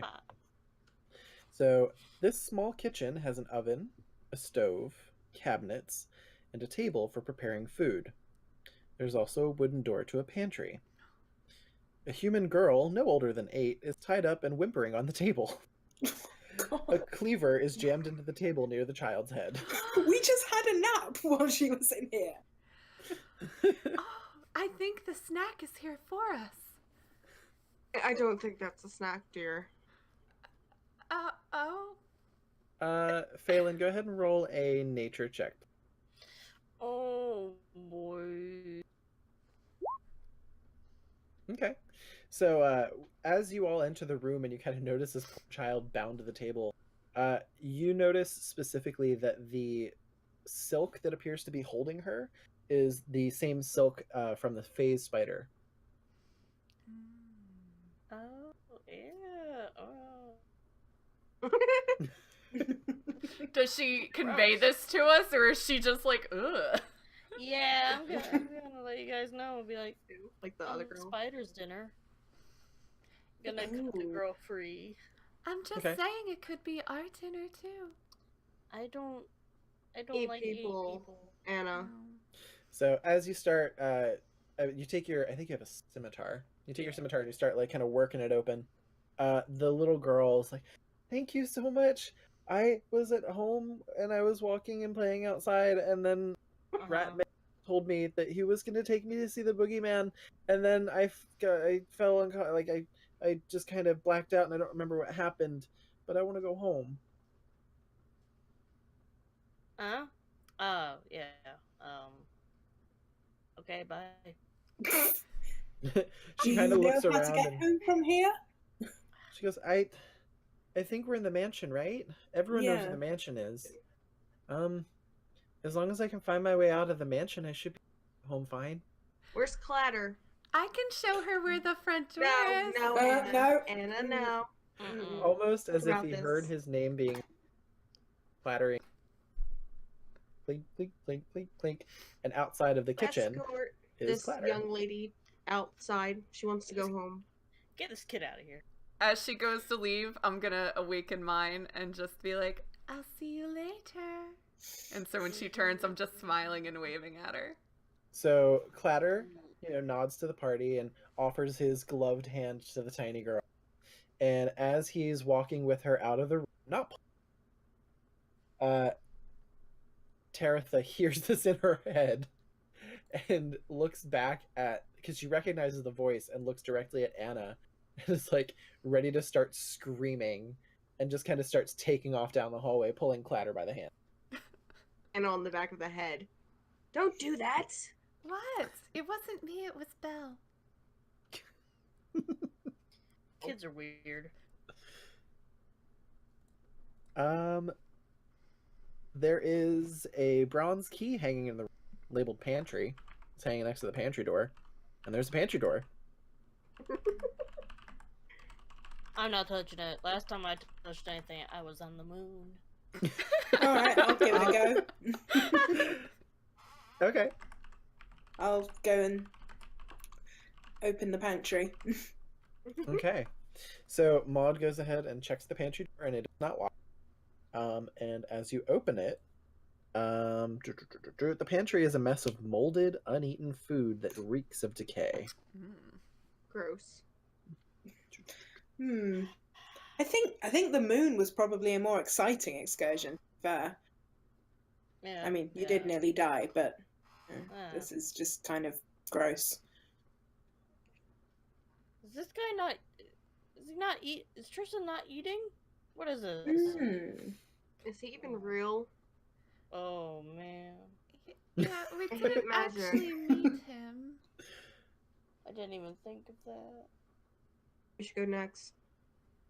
I'd like to inspect the rest of the room. Okay. Go ahead and roll a perception check, please.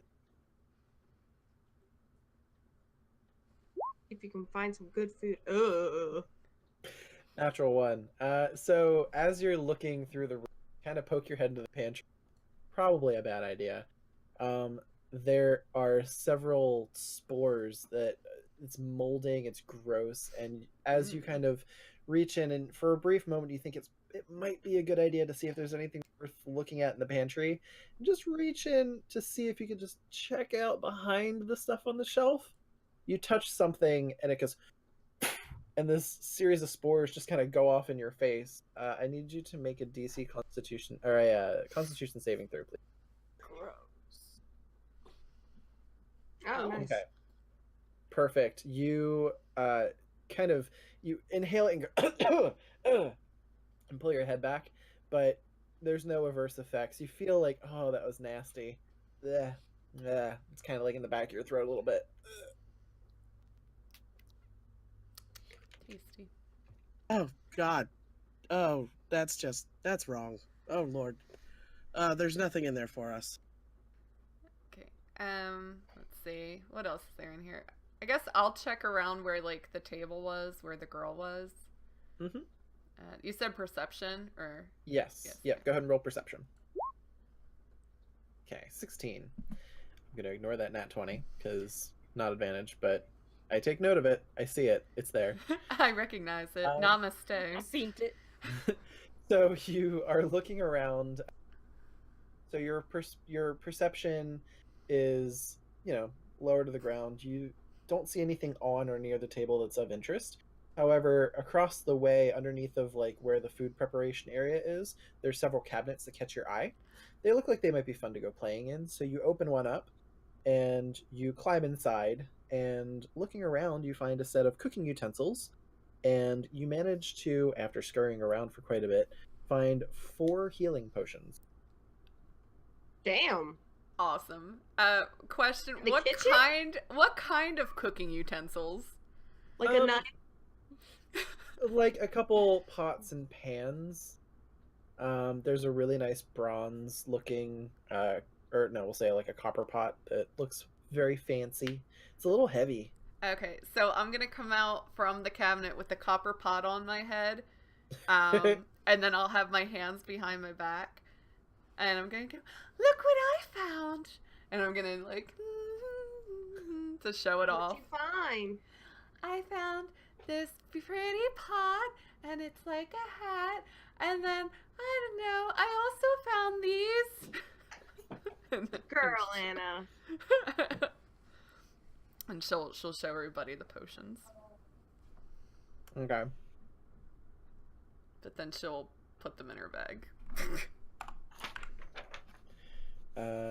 Is there anything else we'd like to do in the kitchen / library?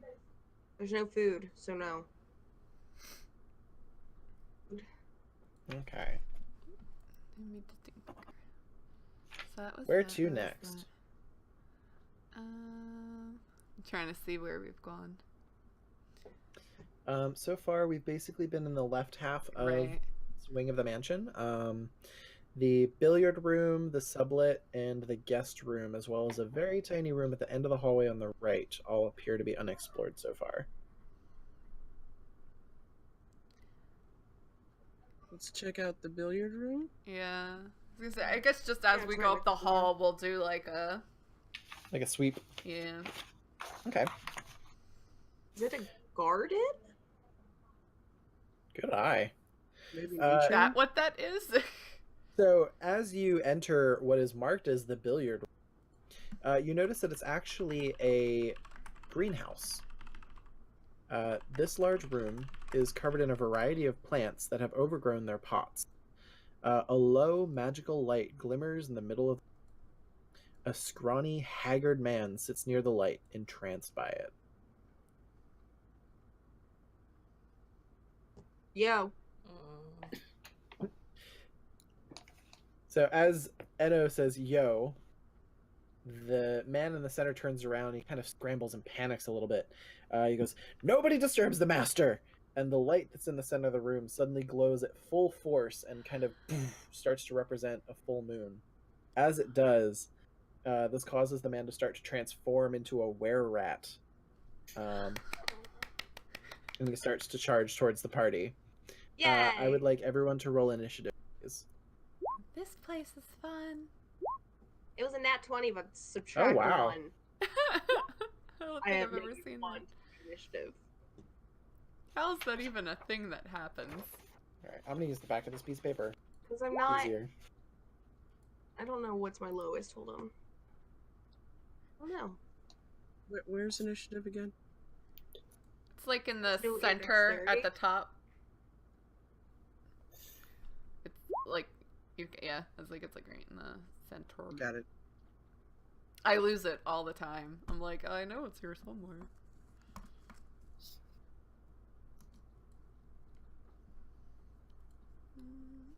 Fight. Okay. And I need to roll Got 'em. for were-rat dude. Oh, yeah, we're back to those rolls. Okay. Woohoo! Alright, Eno, you are up first. What would you like to do? I. Hmm.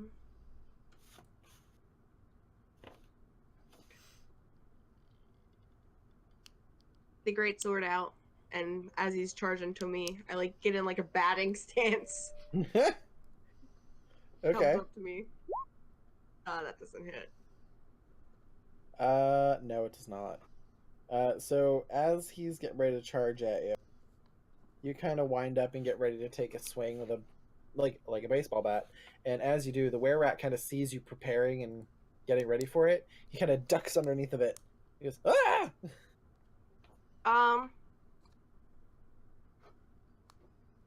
Action surge and take another action. Yeah, Like, go for it. So I can swing at him again. So you burn your action sword. You get one more attack. Go ahead and make your attack. Get him with the backhand. 22 definitely hits. Go ahead and roll damage. Whew, Slash. 10. Okay. So, you see Fighter. him duck, and that means he's heading towards the other side of you. And with this burst of speed and continuing your momentum, you just completely go into 360, manage to catch him right in the center and go using your greatsword, and it cuts him pretty deep right across the section. He suffers 10 points of slashing damage, and he kind of doubles and goes, and he catches himself. How much hit points does he even have? Okay. And he's dead. It is now Maud's turn. Oh, I will try Burning Hands. What's that do? Literally Burning just, what have I not done yet? It's kind of like shooting a light flamethrower. Alright, let's give that a go. Why not? Go for it. Go ahead and use your attack. Okie doke. Ooh, okay. So I need to make a DC saving throw. Do.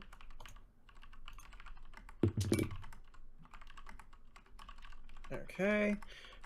So he does manage to succeed. So he sees this gout of fire just erupt from your hands, and this flame jet goes right outward at him, and he kind of singes him, but it doesn't do the full damage, and he suffers from 7 points of fire damage.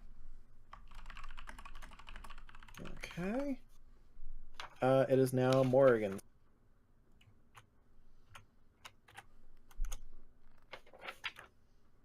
Okay. He technically had a turn to attack yet? Nope, he has not. Okay, then I think I'm gonna use this correctly, and I'd like to try to use assassinate. Okay. Yeah, go ahead and I believe you roll an attack for that, and then automatically considered a crit. Yeah, if they haven't taken a turn of combat yet.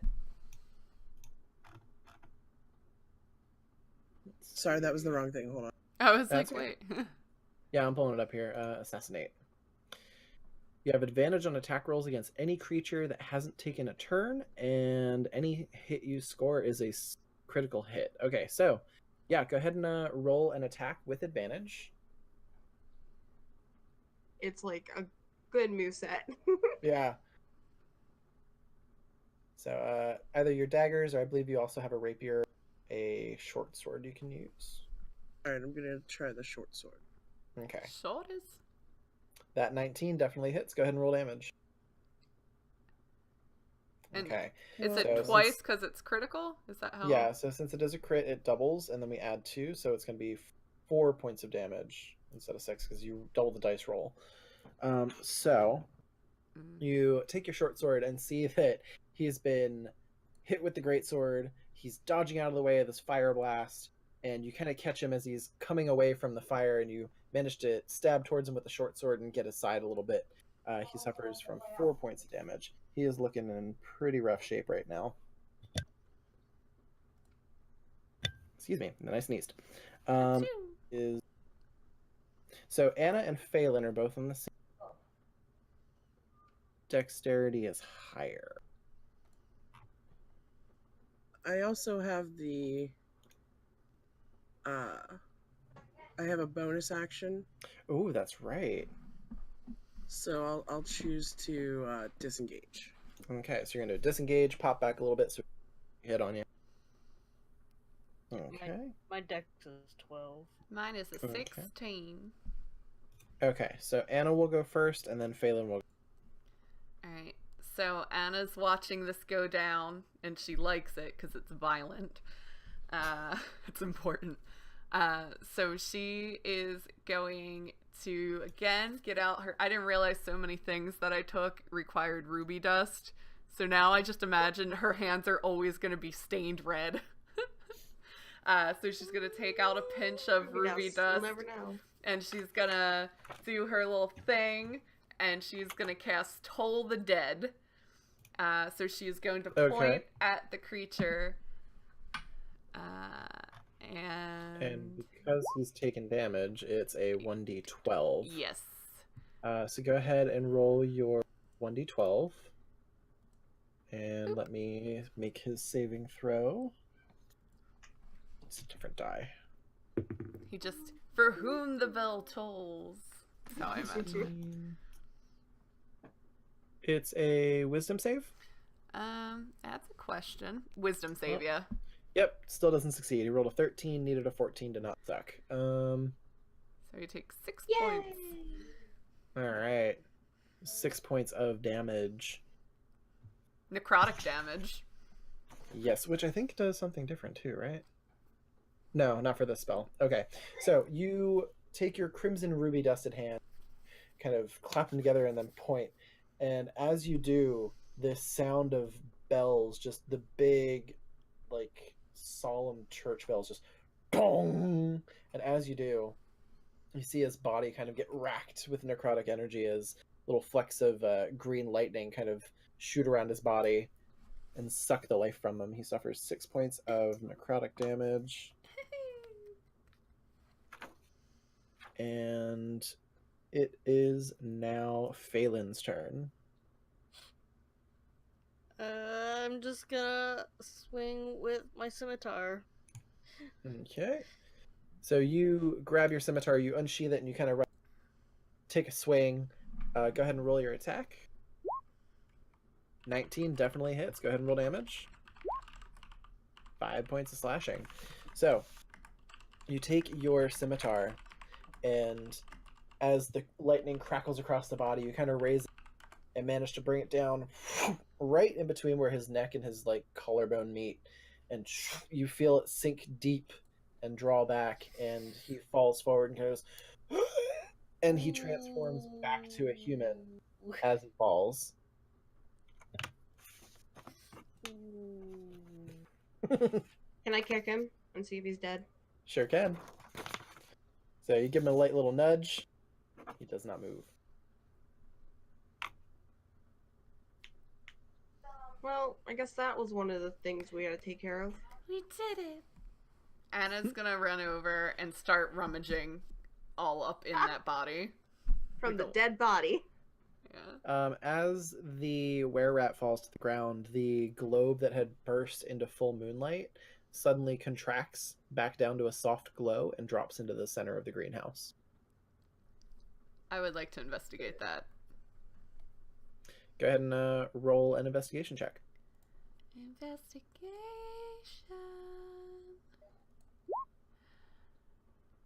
You pick it up, and it's definitely round and kind of shiny.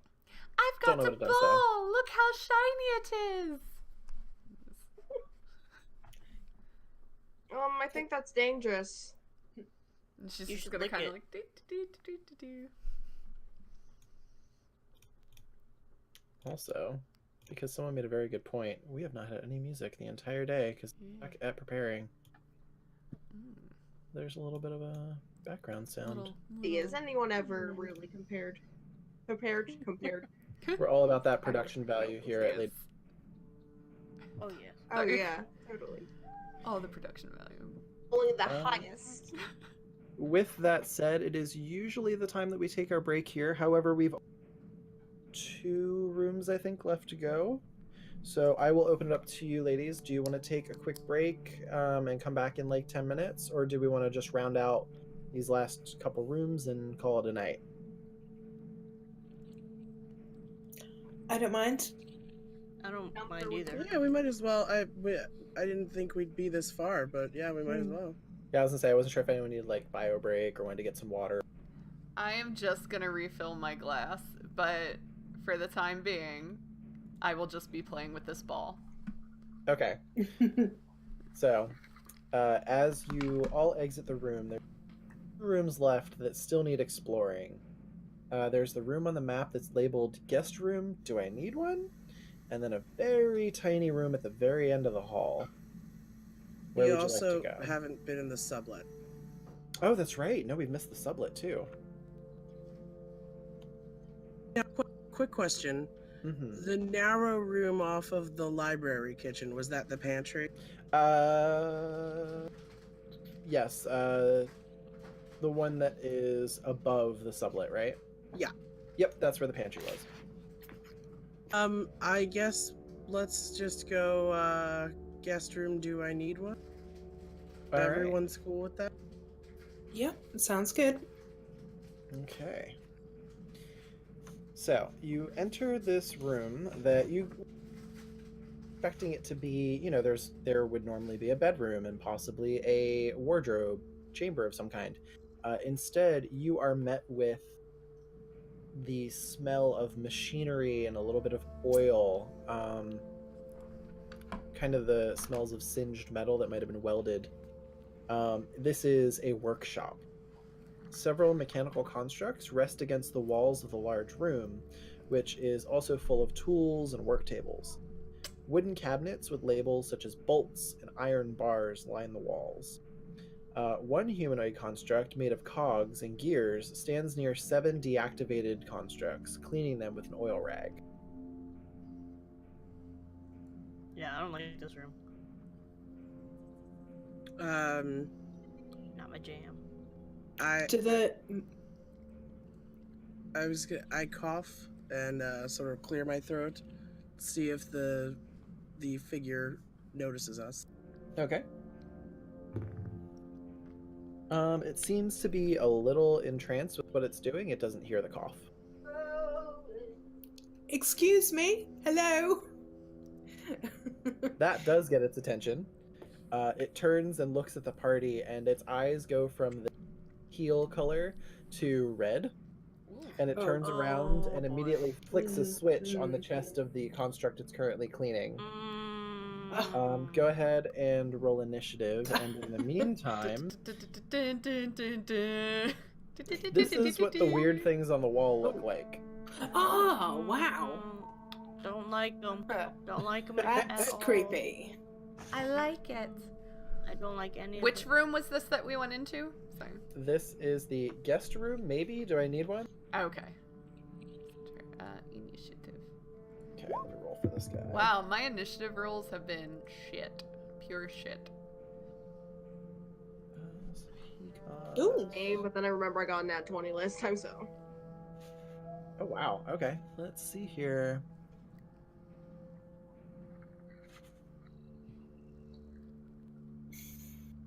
So Maud goes first, Oh.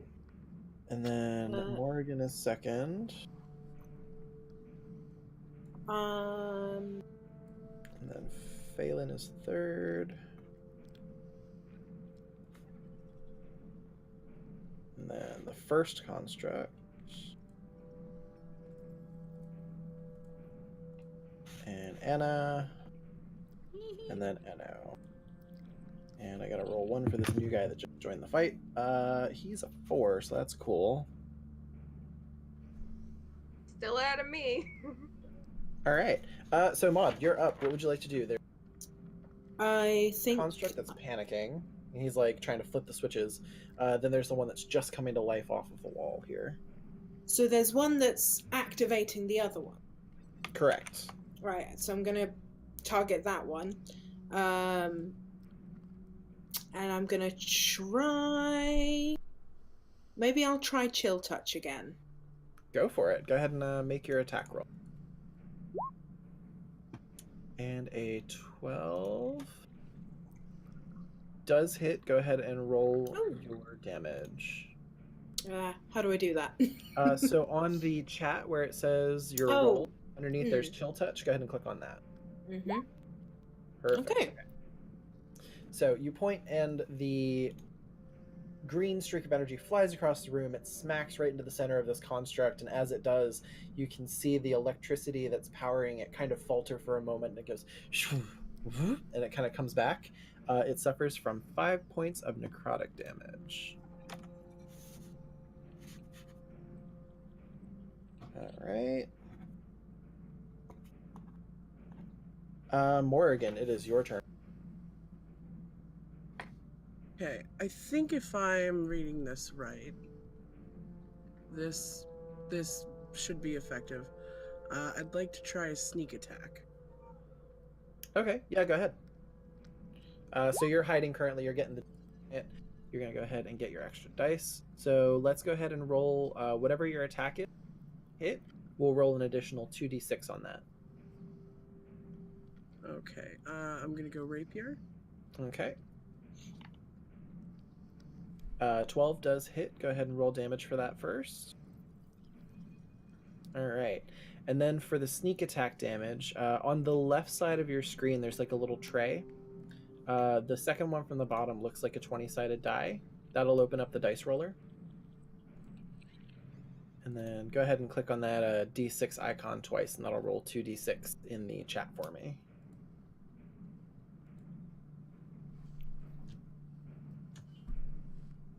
On the left side of my screen. All the way across where like portrait is. There's like a little tray Like a with toolbar. icons. Oh, okay. I see what you mean. All right.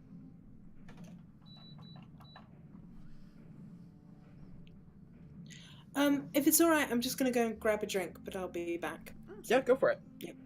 And what am I rolling to? 2d6. So you can just click on the d6 icon and basic twice, or you can put in the advanced that way. All right. So an additional 5 points, and then one more. Click it again. Oh wait, no, you have to roll twice. Sorry, I can't look at things. So additional 6 points of damage. Okay. And you were attacking the one that was turning on the others, or the one that just woke up? The one that was turning on the others. Okay. So you sneak up behind this one that's flicking the switches on things, and you take your rapier and just right across its body. And as you do, it cuts through the center. It attacks the weak point, causing it to be sliced cleanly in half. And it fumbles forward and is no longer functioning. Excellent. All right. I'd like to dash away. All right. So you take your dash action, you move back out to the other side of the workshop, and get clear of the one that had just activated itself. Phelan, it is your turn. I'm going to.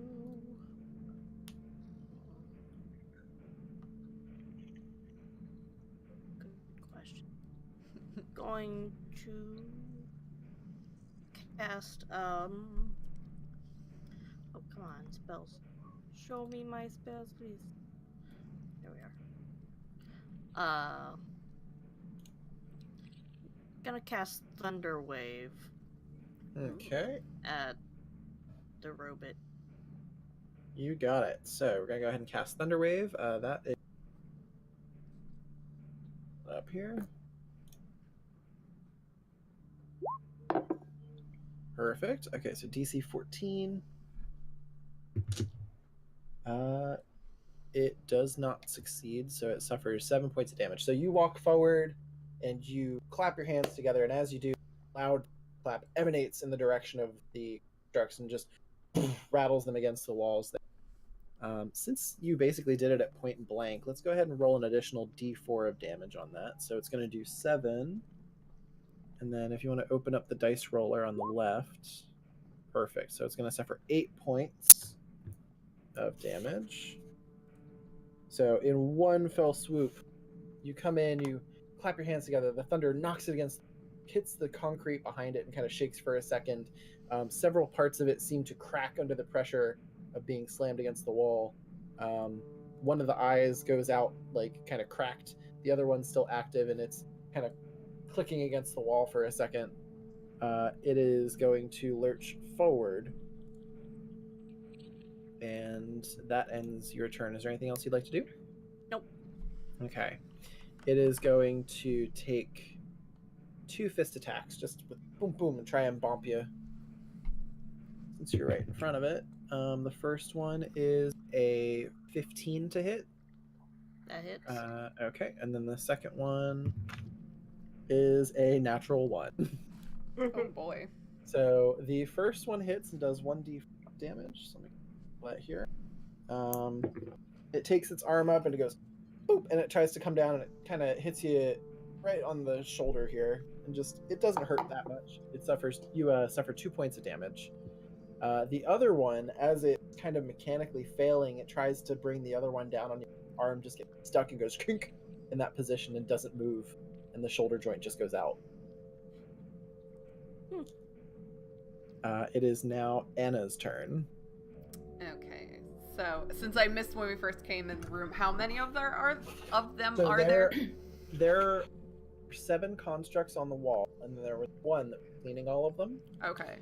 When you guys came into the room, the cleaning flicked on the one that was now 6 other ones that are deactivated and have not turned on yet. Okay.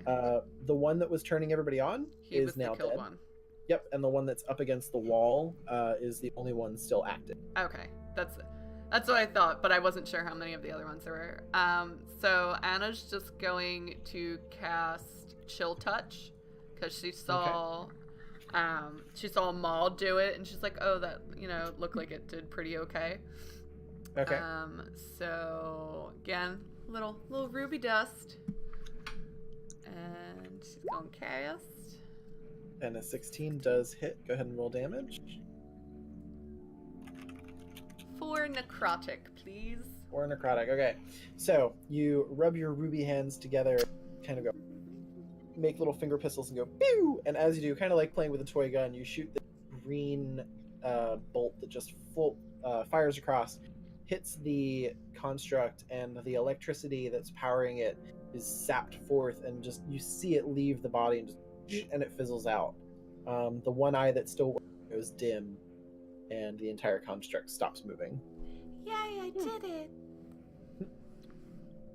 And Good because job. we have Adrian in the chat, I'm gonna catch her up on everyone playing today. So we've got Mandy as Anna, the halfling warlock creepy doll child. Charlie is playing Enno, the half-orc fighter, very strong. We have Burp playing the Furbolg Phelan druid. We have Moomie playing Maud, the halfling wizard, and Ellie is playing Morrigan, the Aasimar. So, as the constructs start to no longer move, where are we at here? Yeah, you're free to kind of explore and see what else this workshop. I might go and investigate one of the constructs, just out of interest, see what Okay. they're made of, or what For powers sure. them. Go ahead and roll an intelligence check. Ooh. Ooh. We'll say investigation. Okay, investigation. All right. So, looking at it and trying to figure out the stuff, there does seem to be part of it that is arcane in nature, which is this kind of like energy source that's been charged with electricity, but you're not quite sure how it's staying inside of. It looks like a gem, but it doesn't seem much. The rest of the mechanics, cogs are all moving together. Oil fluids are being used, or a bit beyond your expertise, though, unfortunately. Anna's gonna go climbing through any cabinets, as she is one to do. Okay. You immediately go for the one that says bolts and just climb in, and the bolts kind of poke at your skin a little bit. That tickles. It's uncomfortable, but it's not unheard of that you would be fine with things that are a little uncomfortable. Enjoy it. These are my new friends. Cuckoo. Is there anyone else that would like to explore around the room? I don't like this room. I'm not going in. Mm-mm. Not my jam. Yeah, I'd like to take a look around Too and much inspect metal. things closer. Okay, go ahead and roll perception for me, please.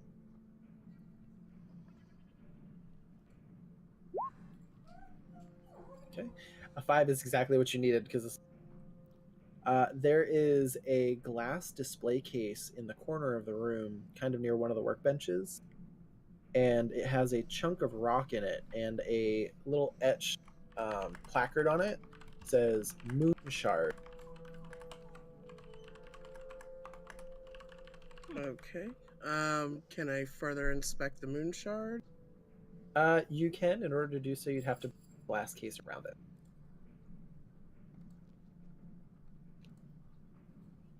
Does one of my keys open the case?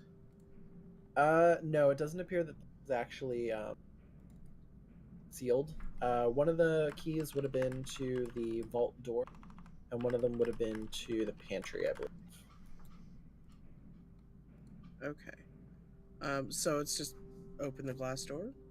Mm-hmm. You can, so you could smash it, or looks like you might be able to lift it off, but it might be a little heavy. Let's smash it. Okay. Go ahead and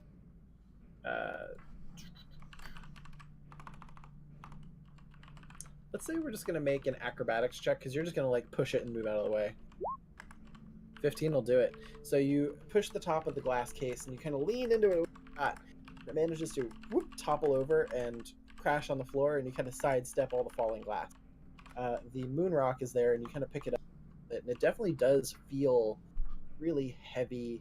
It's very dense. It's a very solid metal chunk of. You anticipate it's 300 gold. Can I roll insight to get any more information about it? Yeah, go ahead.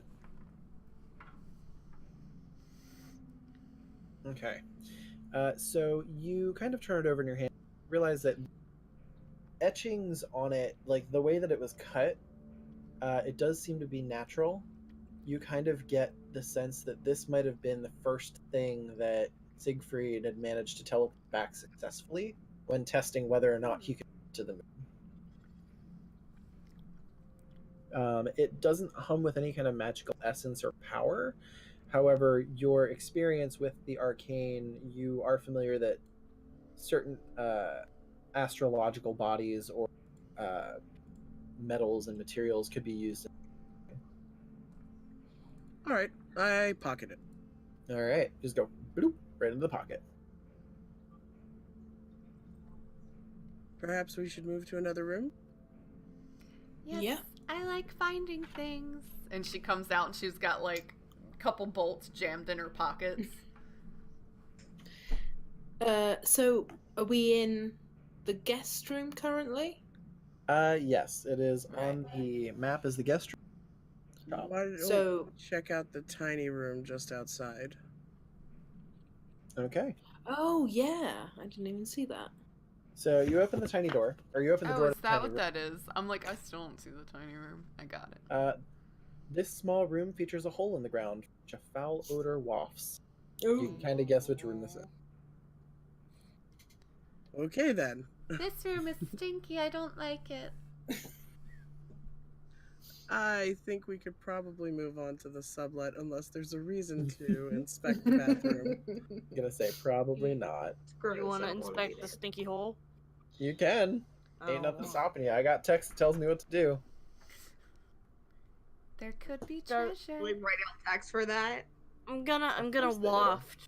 waft deep. What does it smell like? Perceive the scent. I'm backing way up. I'm Just gone. Like, I'm not It entering is that room at A all. combination of human effused, but also like earthy elements. Surprisingly, go ahead and roll a perception check.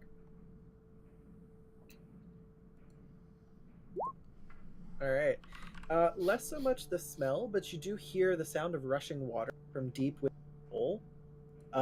There's actually an entire flowing system of water underneath that does seem to be carrying things away from the mansion. I found the toilet. good work. Genius. Well done. Well done. Pats on the So back. there's only one more place left, right? Yes, the Yeah, the sublet. sublet. Mhm. And I think that's like the living room type thing. Yeah, it looks like the study. Look. Let's check it out. Okay. Go back to my beginning of my notes here. Okay. This room has 2 chairs and a sofa centered around a bearskin. 4 potted plants rest in each corner. A painting of the moon sits above the fireplace next to a cross-hatched tapestry that reads "Home Sweet Home." I'd like to inspect the plants. Okay. I'd like to hide under the bearskin rug. Okay. I'll. Go ahead. I was just going to say I'll go and have a look at the tapestry. Okay. So as you check out the tapestry, it does appear to be finely. It's good materials, but otherwise unremarkable. For the plants, however, as soon as you lean in close to take a look at it, it's going to try and take a swipe at you. There are 2 twig blights in these potted plants have taken root and were being cultured by the Oni. That is not very good. That is an 11 to hit, which I'm going to assume does not. Who is it aiming at? That was Miss Morgan, oh, right? yeah. I was gonna say Morgan was looking at the plant pots, right? Yes. So does Okay. that count as it taking a turn in combat? It was trying to take a surprise attack again. Okay. I'd like to defend with a dagger. Okay, go ahead and strike back with a dagger attack. An 11 does not hit. So as it tries to scratch at you, you pull your dagger and try to hit it. It pulls back against the wall, and it avoids the attack. I need everyone to go ahead and roll. This one also goes to 11. Oh, I actually did it! Yay! Okay. So the twig blights are at the bottom. That was That was easy. since Ellie's already reacted, we're gonna say Morgan. Did we score a touchdown? Is that what's I don't going know, on? but next door. That's next door, and I can hear them. Oh. Oh, jeez, it just started like 30 minutes ago. Wow. All right, yeah, I guess that must be. We're doing well. Woo! Yay! Go birds. It's 3-3 right now. Oh, hey. Yay, field goals. 9-3. Oh. I have no idea what you're talking about. The American football. Or was it the superb owl? Baseball. Good. Go sports.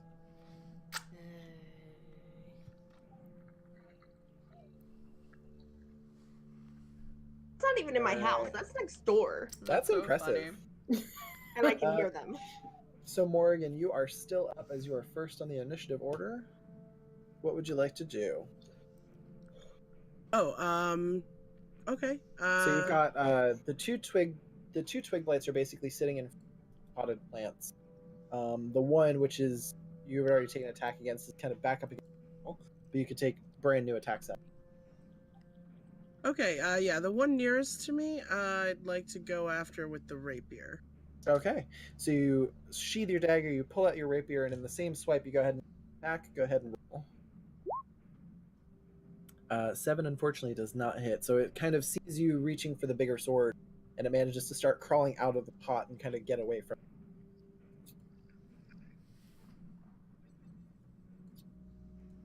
it. Is there anything else you'd like to do for your turn? I'll take my bonus and sorry, I'm looking at the things. That's okay. I guess dash. Okay. So you're gonna disengage and then move back. Dash out of the way. Yep. Alright.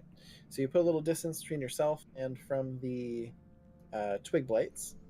You are now standing towards the center of the room. Anna, it is your turn. What would you like to do? Alright, so I'm still under the bearskin rug. Yes. So I'm Can I just hold my action? Like, just kind of wait and see what goes on? You can. What are you basically see for? Is there anything in particular? I want to wait until one of the twig blights is injured, and then I would like to cast... To do a thing. To do a thing, yeah. Okay. I want to wait till it's injured. Got it. So as soon as one of the two twig blights, Yeah. we'll come back to you. Yeah, so Okay. for right now, she's just Phelan, it looking. is your turn. What does you do? I'm gonna use my racial trait, speech of beast, and leave to just Okay. look at the twig blight and be like, no, no, bad plant. Okay. Go ahead and roll. Hold on, I'm loading your character sheet. Would have been Go ahead really. and roll an intimidation check.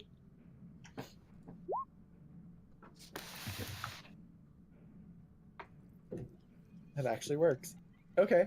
The twig blight that did not take an act against Morgan, the one that was still in the potted plant that looked like it was going to crawl out and start attacking, has a change of heart and settles back into its potted plant and kind of closes its eyes and just goes back to being a plant. Just like, okay. Just a plant. Good plant. Good. Look at my puppy. That's my Wow. turn. All right. It was good. At this point, we're gonna say, I know you're still standing towards like where we entered, right? Haven't moved around too much. Actually, no. I'm sorry. Even better. So the sofa comes to life and steps forward to try and step on Anna, who's hiding under the bearskin rug. Oh. Bad sofa. So it's gonna go ahead and make an attack. That is a 13 to hit. It does not hit. It does hit? It does not. Does not? Okay. But is this for hellish rebuke? Do I have to be injured or just attacked? Let me take a look at the wording on this. Keep hitting the wrong button. Let's see. Hellish rebuke.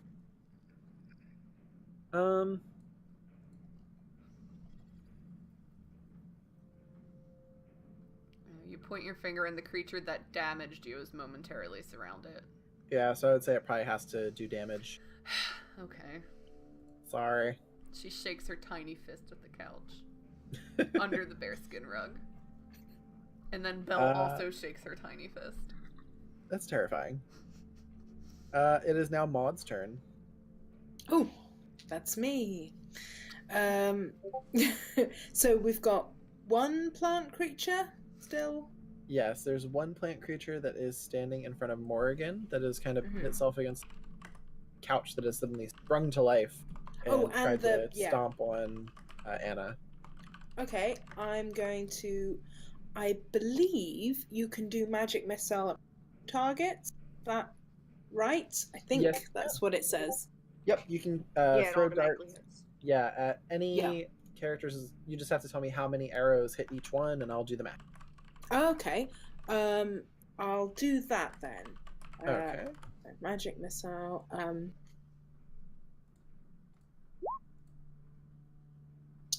And I guess that it's 3, isn't it? So 2 at the sofa and 1 at the arm. Yes. Okay. So 2 at the sofa, so we're going to say that's 4 plus 2. So 6 points of damage to the sofa, and then 3 points of damage to the twig blights. Start tracking HP here. The twig blights are fairly weak. The twig blight that was pinned against the wall takes one of the shining purple bolts right to the chest and just poof, and this dent appears in the center of it and just shatters apart. And you can see kind of through where some of the wood is cracked and it falls forward. That twig blade has been destroyed. And then the mimic sofa suffers from 6 points of damage.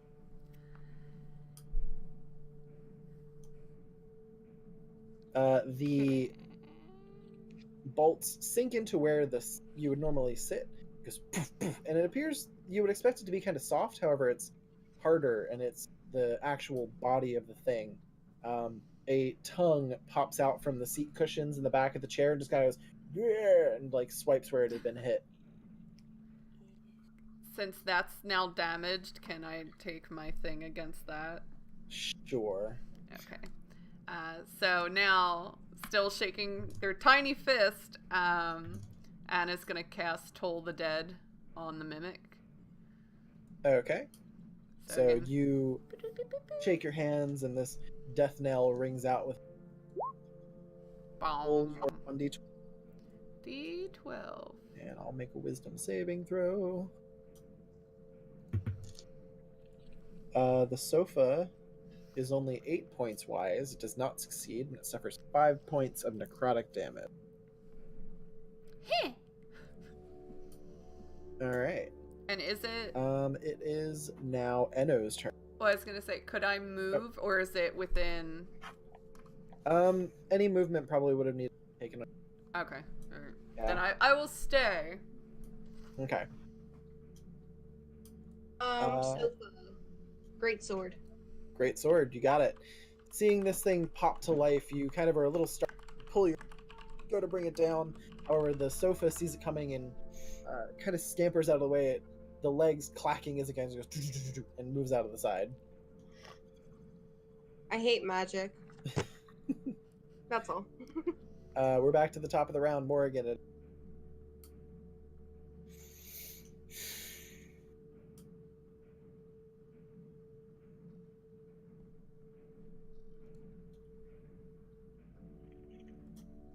Do we know how many hit points the couch has? You don't. However, it's only taken a injured yet. You mean there isn't a floating bar above it? Yeah, there should be. Short sword attack? Video games Okay. lied to me. So you go ahead and roll your short sword and get sneak attack damage on this if it hits, because you've got several allies that are surrounding it, keeping it. 13 does get past its armor class, so go ahead and roll your damage, and then let's roll those additional d6s as well.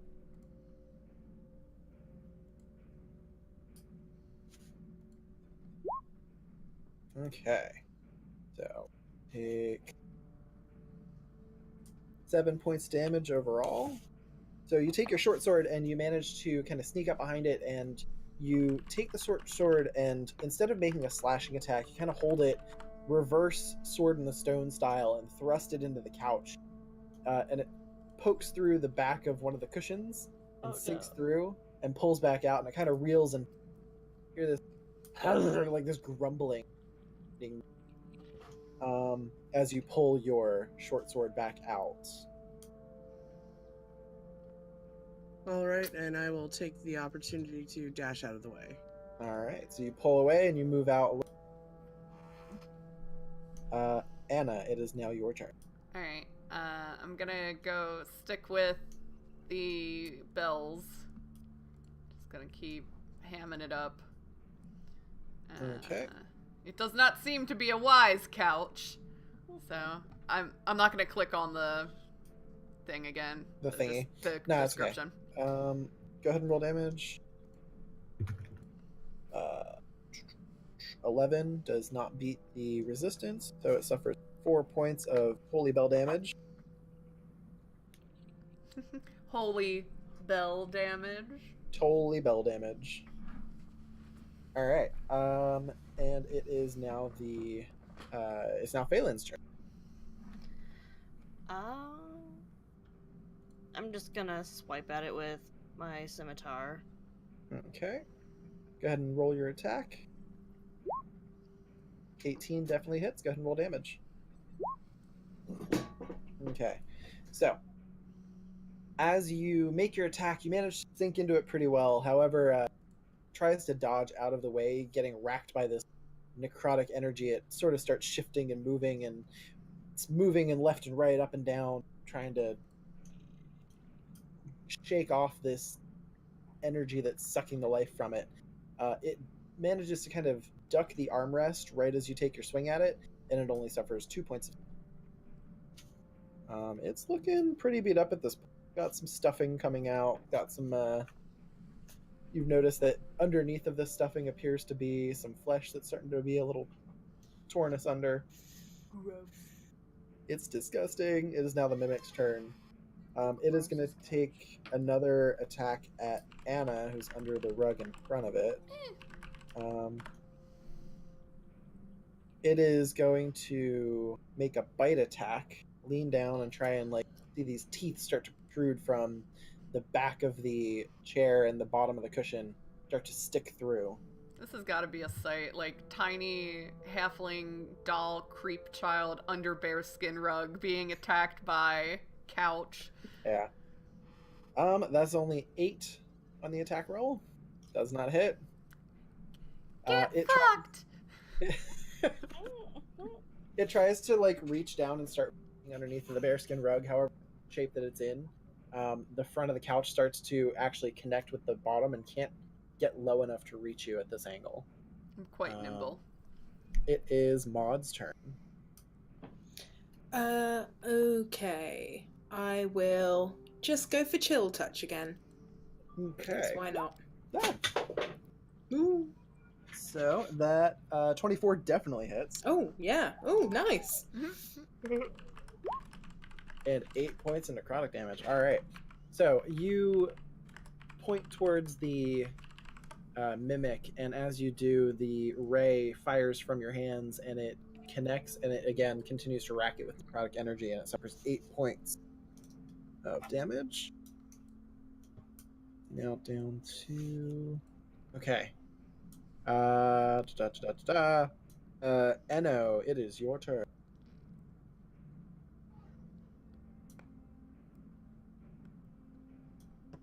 It's still the couch, right? That's it. Yep, it's still just the couch now.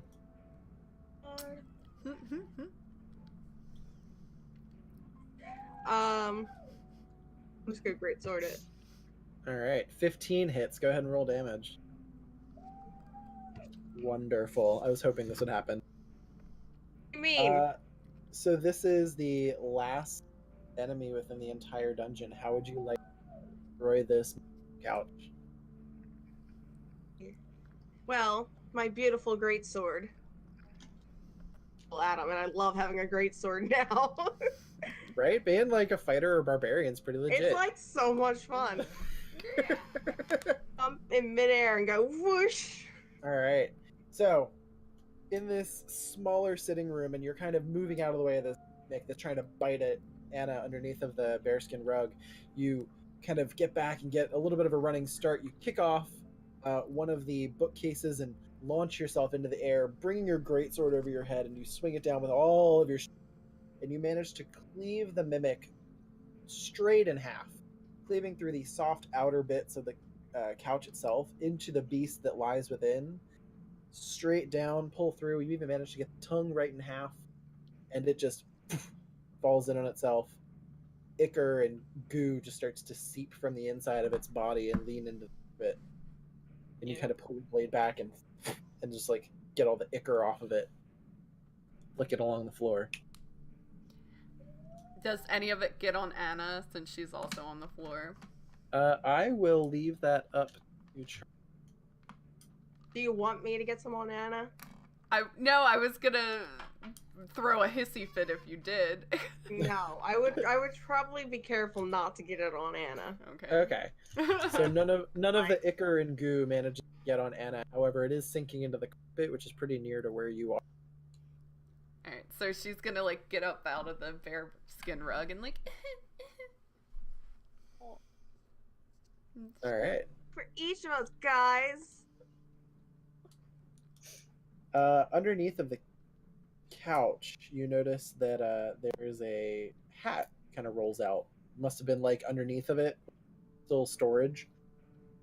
It looks very fancy. It's made of an adamant platinum brooch set with tiny sapphires on the hat. I want Exquisitely looking. It's very shiny. Oh, Anna is already on top of it. She's not even gonna check it. She's just gonna pick it up. And what does she do with it? She's gonna put it on her head. All right. So you take the hat, you put it on your head. It's a very shiny hat. You look fabulous. Constitution saving throw. Yeah, right. And I just get a fabulous shiny hat. You gain +1 to fabulosity. Wow. It's a good hat. Fabulous shiny hat. Are you Plus- really adding that to your inventory? Yes. She's like, hell yeah. Is there anything else that y'all would like to do in this room? Should we inspect the room and see if there's anything of an arcane nature in it or a valuable nature? Yeah. I mean, I I think feel that's like a good idea. maybe. Go ahead and roll a perception check. I will. God Would damn anybody it. else like to also Yeah, roll a I will perception also check? roll perception in my shiny hat. Okay. It's a Uh, shiny hat of perception. With a penchant for finding shiny things, as you pull yourself out of the couch, the bearskin rug, kind of pull yourself up, you notice a little hint of shiny in between the couch cushions of the sofa. Do you want to reach in and grab it? Heck yes. I need you to make a no. So you kind of dig your hands in the sides of it, and you manage to pull out 37 gold pieces that had just been wedged in the couch of various parts. So she's gonna do this And- and say it, and she's gonna like just hold up like 10 of the gold pieces and go, "I found 10 gold." She's gonna pocket the rest of it. Make a sleight of hand check. And everyone else, go ahead and roll perception.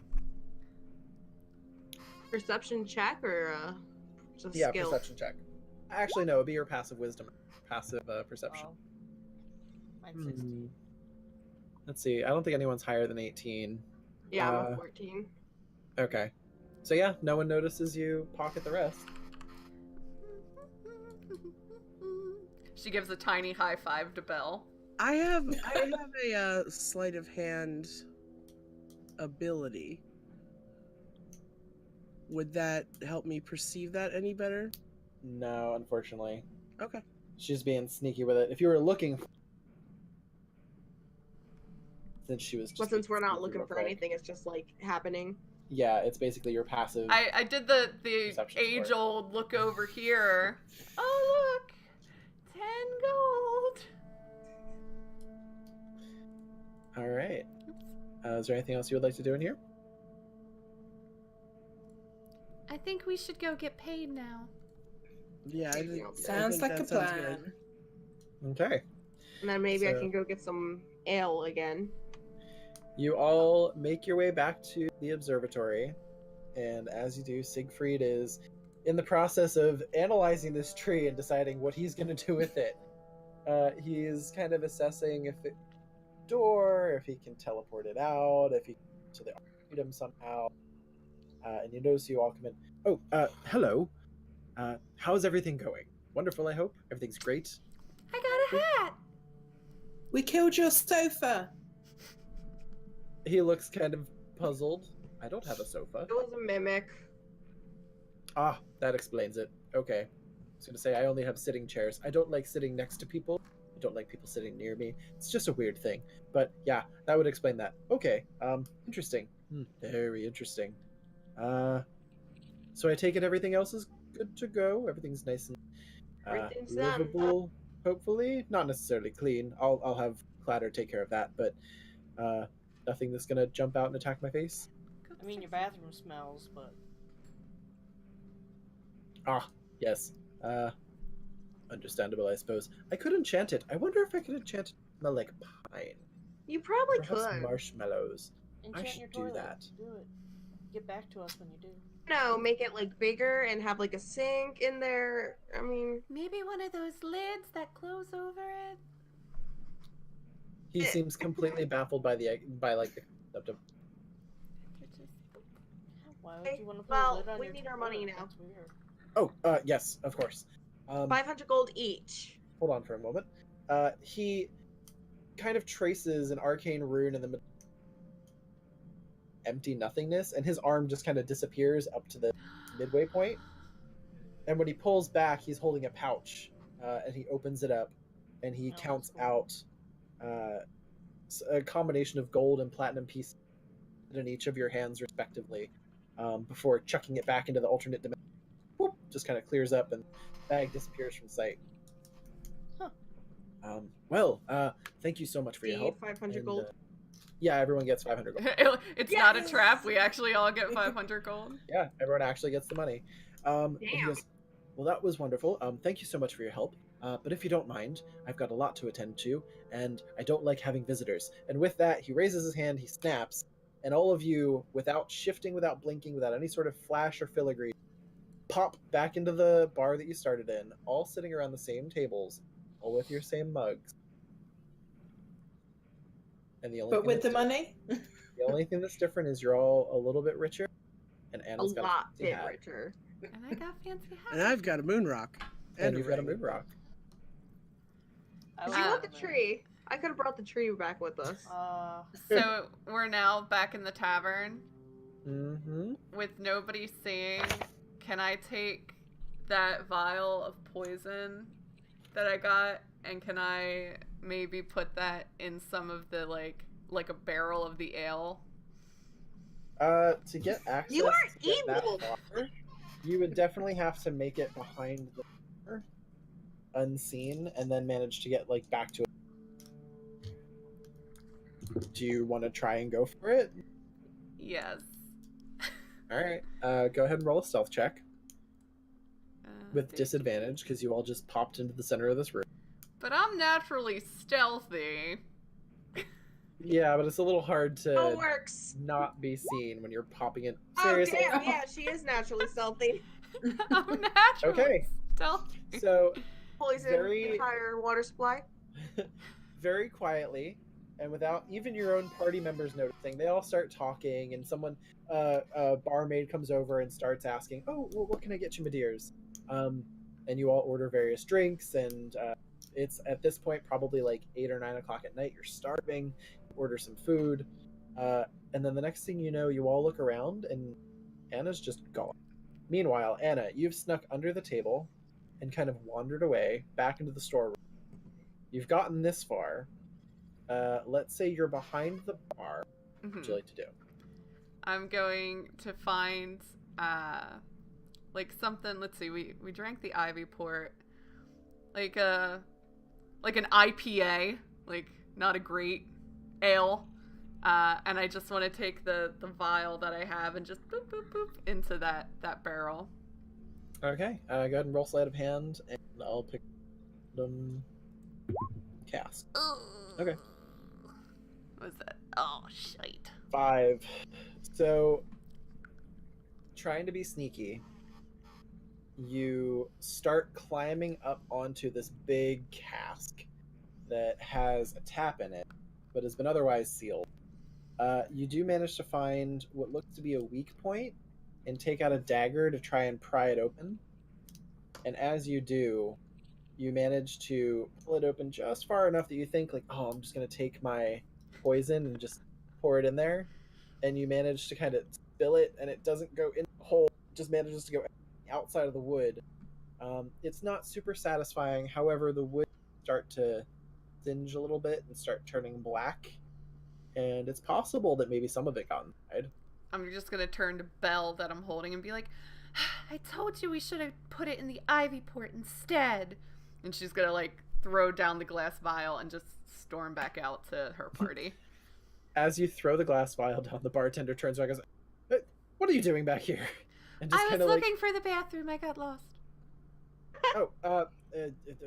Outside, out to the back, there's an outhouse. Thank you, young lady. Just Thank kind of escorts you. you out from. And she just bats her eyelashes.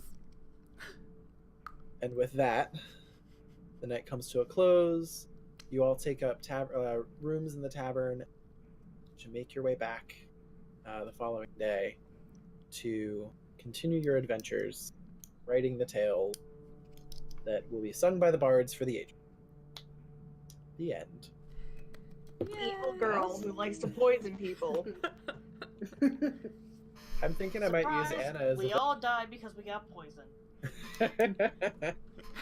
I was gonna tell Roughly you 4 guys days not later. to drink it. I was actually gonna use Awaken Mind when I got back and say don't drink the IPA. Alright, I'm sorry. Don't drink the IPA. It's just bad. Like it. Yes. Yay! Why, Mandy? Why did you do that? Oh, you don't even know the half of it. I'll give you later the whole backstory. Oh, good lord. She's a I little really might- special. I was gonna say, depending on how this goes, I might keep her as like a, because I think that could be fun. Oh, she's a hoot. I'm definitely A hoot? she's one I will be keeping Oh, in her the and wings. Amelia would get along completely well. I love that, like, we were actually getting along in this. Like, it was Yeah, so like, different. Our characters never get along, so like this is actually weird. Yeah. So, how? Well, I hope how- everyone had fun. Yeah, I was hope y'all gonna had a say, good did you guys have fun? This Thank is you. great. Yeah, I had a great time. I was going to say, who drew the pictures? They're lovely. Yeah, so the pictures were actually done, and I put it on Twitter, but I'll say it now that, like, you know, we're here. It's Uh, revealed. Now that it's revealed, there's a fantastic artist that I actually, hold on, let me switch from this to this so I can see what I'm doing. So Holly Conrad, Commander Holly, she does Dice Camera Action. Oh! She's not the one that I did know- it, yeah, but I this know. is this is Alright. the but I had gotten something from her in the mail, and with it she sent me this card, and I absolutely loved the artwork on it. So I had looked Ooh. up the artist, which you're not gonna be able to see, but the artist luckily was down in the corner, and then on the back it is hello, thanks, I'm Holly. So this girl, she does fantastic artwork. She specializes, I guess, in like D&D stuff. Her name is Kayla Klein, and she can be found on Twitter at KAYNCLI. Oh, I follow her. Yes. Her art's great. She I does just put her in the Twitch chat as good. well. Thank you. She does. Oh, thank you. All of her art is just amazing. She does commissions. She does like every couple, I would say probably like once a month, she does like sketch, she calls them like sketch drives over the weekend. So if you donate, like, it's something like stupid cheap, like $5 or $6 for coffee, like buy her a coffee and she'll sketch your character, that kind of stuff. So I had already had her sketch my regular character, Jayas, before. So when we were planning this, I was like, I love having artwork for like us to use. So I had contacted her and she did It was really nice having something to look at to be like, oh, that's that's me. so and so. Yeah. And that's why I was like, I didn't want to be naggy to people, but I was like, hey, just what would you say your character looks like? I think it's a lovely idea. Yeah, so she Great. did them. She did almost all of them yesterday.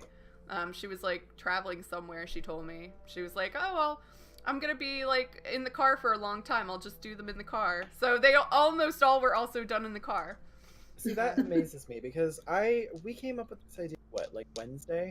Like, Yeah. hey, we don't know if we're gonna have enough people to play. Why don't we put something together real fast? And on And I was not Friday- expecting this to happen, let alone us having. Friday afternoon, I messaged her like, hey, I know this is like really late notice, but this is what's going on. And she's like, she's a supporter of like all things D&D. If you like tieflings, her tiefling artwork is just incredible. Amazing. Yeah. That's awesome. So, yeah, definitely That's please so check her out cool. and support her. And she also, if you watch DCA Dice Camera Action, they just started like a zine, like an art zine, and she's one of the artists for that. And she also just did earlier this week, it was a 3 or 4 part like short comic series about a coffee witch. So I think she has it under like her moments. Definitely check that out. It's like a cute little like 12-page comic about a coffee witch who like brews certain coffees for ailments for people. So, yay! Oh, what was her name again? Kayla Klein. It's Adam. You said you put it in the Twitch chat, but it's It's in the Twitch chat. yeah. I don't Yeah, have it's- Twitter Oh, open. you don't have it Don't open. worry. It's KAYNCLI.